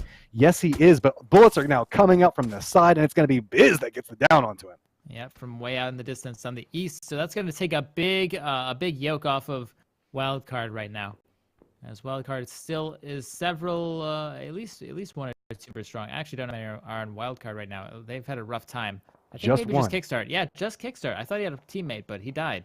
But we've seen Wildcard with just one member can be an influencer. Gonna have to keep an eye on, see how that goes out. Meanwhile, on another section of the map, and come over here with 100 rounds, taking some shots over at Silky Meat. You can see a lot of aggression that's coming out. 100 rounds taking a lot of damage as well, but he is going to get down. Right back behind him is Major NL trying to line up the shots for some form of vengeance, and it's gonna be Jakenoff that gets the shots onto it. Looks like he's up and on top of the hill. Check 6 is just firing back down inside of these squads. Meanwhile, look at this Optic 17. He's managed to stay alive after his boat ride and slowly creeping up on this. He's the veritable Odysseus of this game. But, he has been on a trek and a journey. Meanwhile, we've got Check 6 just holding down the high ground. Major NL, your time in this game is through as you just get shot down as he's trying to run through this. Meanwhile, falling back over here, you can see that Ghost Gaming with Balak, Master Nook, and Austin. They're trying to push back up. Totality looks like they're aggressing on them, coming back off from this different angle. Meanwhile, Microstar, Define Legit, they're just trying to retreat back out of the position that they're in. They're trying to get back up this hillside. We're looking off on the side of it. Totality has managed to get a vehicle fort in play right on the edge of this. Yep. Totality looking pretty strong so far. 4 members still alive, but man, is this hill brutal. Those vehicles aren't enough to save you. Define Legit taken out by case in point up the hill. It's a literal uphill battle right now, trying to push their way up against Check 6. Everybody's just kind of walking into it. Meanwhile, the other side of the circles had to calm down a little bit just on how everybody's going through. Oddly enough, Optic 17 could be an influencer. He's going to be coming up very quietly back behind Check 6, all by his lonesome. He might be able to play a little bit of spoiler in here and really dethrone the present Kings of the Hill. Well, that box will be gotten at some point. M249. Not too bad. Not too good either. For a crate. Baylock, whoa, be careful, man. Peeks over the rock, instantly regrets it. And this comes the risk of it. So Delicious and Mars, they've been forced to play on such a defensive strategy this whole time. 24 people up and alive. This is the point where you've got to go aggro, but they're running right between 2 different squads. Then these 2 squads right at each other's throat. Look at Mars is creeping up right on this. Does So Delicious see this? He's got a 3-man squad right next to him. He should be able to see the burning wreckage of a vehicle, I think, off in the distance. So it's going to force him to keep on crawling. But he's presently outside and in the blue. He's got to get up and move. These circles are starting to tick for a lot of damage, but they don't give away their position to Totality, and it looks like they don't give away their position to Ghost either. But Purdy is doing a slow crawl, sneaky snake, right up on top of this. I think that he heard them moving. He's just hard watching this angle. That grenade, not going to be very close. Kinda, but not quite. Still, they're pushing up right now. Mars sees one. He has to take these shots. He does. Purdy goes down, but he needs to watch out for the rest of Totality. Taro goes very, very close, but not quite. And they'll wipe him out as Smoke and Aces gets taken out in 11th. So here we are, 35 seconds before the next circle compresses down. Looks like it's going to be on the northern section of the crater. Bollock's trying to push his way back off over to the side. Looks like he was looking over toward Totality. Now he's going to have to retreat back up and around. See, all of our guys that are around the lumberyard are going to have to push out and through. Check 6 is actually just pushing straight through the lumberyard. Looks like they're just trying to clean up whatever they can find around them. No, they're looking for 17. Man. Poor 17, he's just inside of this crevice, just like, no, guys. No, guys, it's fine. It's fine. Does Shadow see him? Shadow doesn't see him. No, Shadow does see him. Biz sees him and gets a kill on top of it. So that's going to be all she wrote for Optic there as they get taken down. We're not going to get next to this Optic game this time around, but I think we had the vibe of that from very early there. So with this, Check 6 starts to position out, but there are a lot of individuals that are immediately to their west that are going to have to continue through. Circle is now starting to force its way in. You can see Kickstart all by his lonesome coming up right back behind him. Yeah, Kickstart coming in on this team. Now, Kickstar's all alone. As we said earlier, Relentless, a team that has not had success so far. Let's see if Kickstart will mess him up or if it'll be some free points here. Oh, he takes out Little B. Can he finish off anything? Kickstart needs to be careful. Get behind the tree, but the tree, it's not very thick. Oh, can he land the shots? Very, very close, but not quite. As he gets taken out, and Relentless manages to keep all three. Does manage to stall. Meanwhile, while all of this is going on, you can see that Totality and Ghost are caught up in a very strong skirmish. Totality is being forced to run into the Shack. Shack Life choosing them this time. They don't necessarily get a picket. Circle is now starting to come in slowly towards them. They are not yet inside the circle, and they're going to have to push back out and around towards Ghost. You can see that they've taken a lot of damage. Look at everybody from Ghost just holding every angle around this as they know that they're going to have to peek out and through. Taro's looking back towards the tree, not over towards where Austin is at, so that's going to be what gets the kill. Playzone's going to get the kill onto Totality Smithy. So with this, Ghost does get a lot of control over this ground that they are in. 11 people up and alive. Meanwhile, Check 6 is trying to push back down. Biz is off in the blue, taking a lot of damage, already been down. MJO and Shadow are pushing out. Meanwhile, Outlaw is just right up above them. But this whole time, you can see that it's going to be the guys from Relentless still up and alive, and that's going to be another down coming out there. Look at this Turtle Squad still up and alive. One member alive. He's still got to continue ahead of this blue. He's giving away his position, but he's running and nobody's around him. This is good. So he'll be safe for now. There are very few teams with full rosters, if any. No, none. There are only 2 teams with 3, and then there are 3 solo players. But man, look at that. The circle goes right over Ghost. No matter the roster, Ghost gets all of the circle love inside of it. It's a running joke that we've got going on. So Ghost does have position, and they have a lot of nice places to play, specifically around those rocks. Now they have to be careful about how they're playing inside of the individual dips. Meanwhile, we do have this 3-man squad that's positioned up over here, slowly moving out and around the crates, just kind of crawling. You can see that this is a very common strategy. Everybody just comes out and through. Meanwhile, Outlaw looks like he's kind of pushed down and forward. Do Little B or Protege actually see Outlaw at this point? I don't think so. Not quite, but they. Yeah, they see him. Yeah. Like I said, they definitely see him. So that's going to be a down kill off of that. But you can see that now bullets are starting to come back their direction, connecting off the side. Looks like Shadow was looking off towards them. Will be coming forward. I really like how they're playing this. They're just moving forward. Are they going for a grenade, or are they just going? No, these are smokes that are coming out of their hands right now.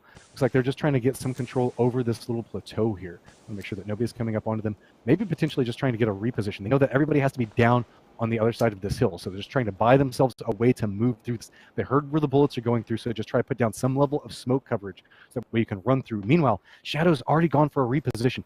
Does anybody see him? It looks like Little B was looking the other way. I don't even know if Shadow can see them up on there. Protege looks like he might be looking a different direction as well. Shadow does see both of these members. They don't see him quite yet. Now he sees all 3, and he knows, man, this is rough.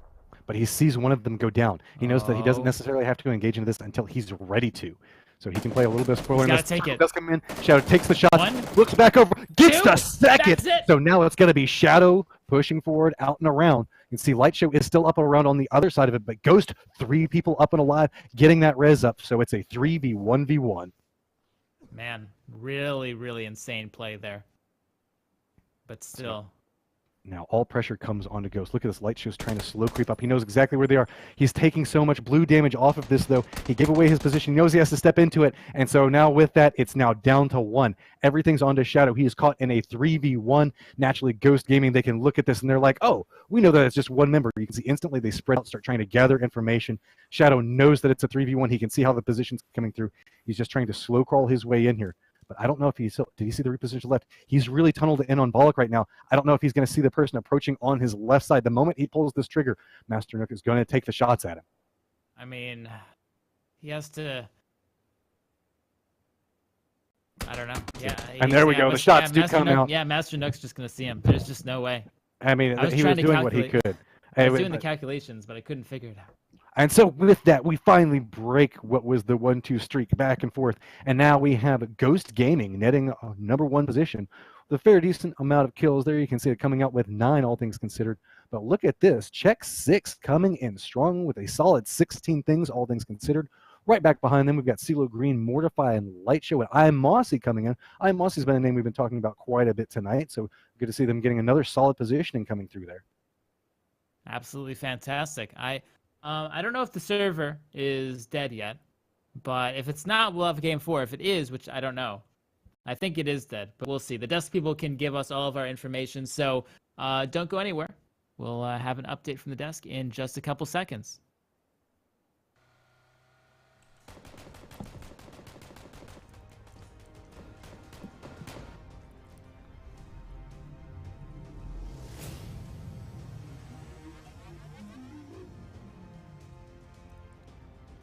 Game 3 ends and Ghost Gaming find themselves on top. I'm not surprised. I said that it's kind of weird playing without Profi. You know what I'm saying? It's weird. You got Balak on the roster. You got a new fourth. Things are changing up. Playing with a sub tonight. Ghost Gaming, they're not worried about it. They grab a win anyway. So very well done from them. Very important to have a potential week that could be an issue and definitely get some points out of it. So props to them for sure. But how about Check 6, boys? Check 6 able to grab a second. The patience. Go ahead, Paul. Check 6. No, I mean, look, obviously the last thing we remember is the story of Shadow, just waiting to the perfect time to engage on the 2 remaining players in front of him. Oh. I mean, look at this. I mean, quick shot. It's easy. And securing this second place for Check 6, but we can't just forget about the performance of I think it's Biz, B-I-S-Z, Biz.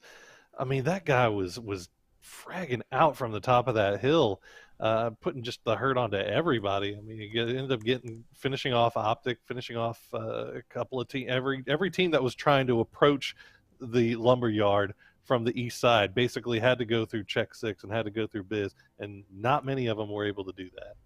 I love to see it. I love to see Check 6 in a fragging mode. It makes me happy to see that team put together, especially jacking off. He's been around on the squad forever. And we've seen subs come in and out, but I think it's a huge play. And taking out Relentless, I kind of felt bad because Relentless was having a good game finally tonight. They had a rough game 1 and game 2, and I was like, oh, they got this in game 3.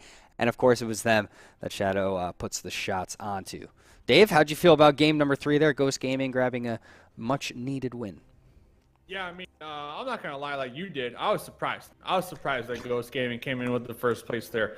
But you have to give it to positioning, right? They picked early on the prison, and it just ended up paying off time and time again.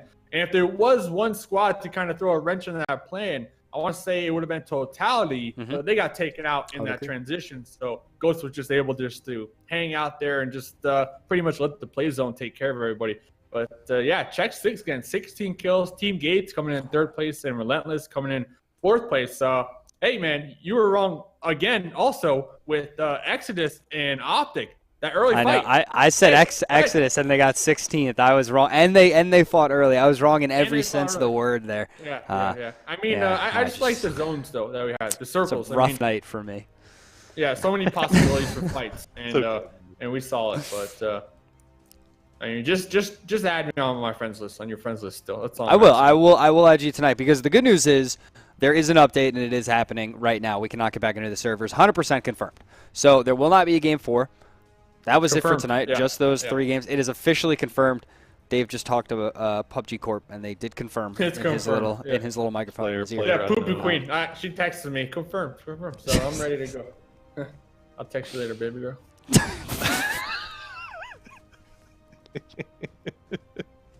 All right, let's get this show over. Right, people gotta update. Dave, you are my absolute favorite. It is unbelievable. I have to say, it was a great night of games. Exodus grabbing a win, Ghost grabbing a win, and Optic, of course, in game number 1.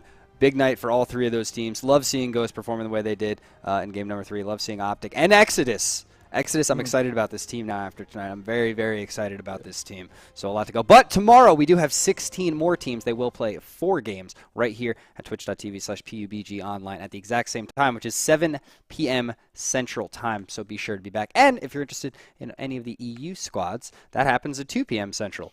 So 8 games right here, twitch.tv/PUBGOnline tomorrow. Very exciting stuff. Dave, Poro, thank you. No, oh, God. No, it's serious. It's serious. You gotta give Poro his final thoughts too. But honestly, I like Exodus coming in tonight, performing so well as they did because we get into these meadows with these top tier teams.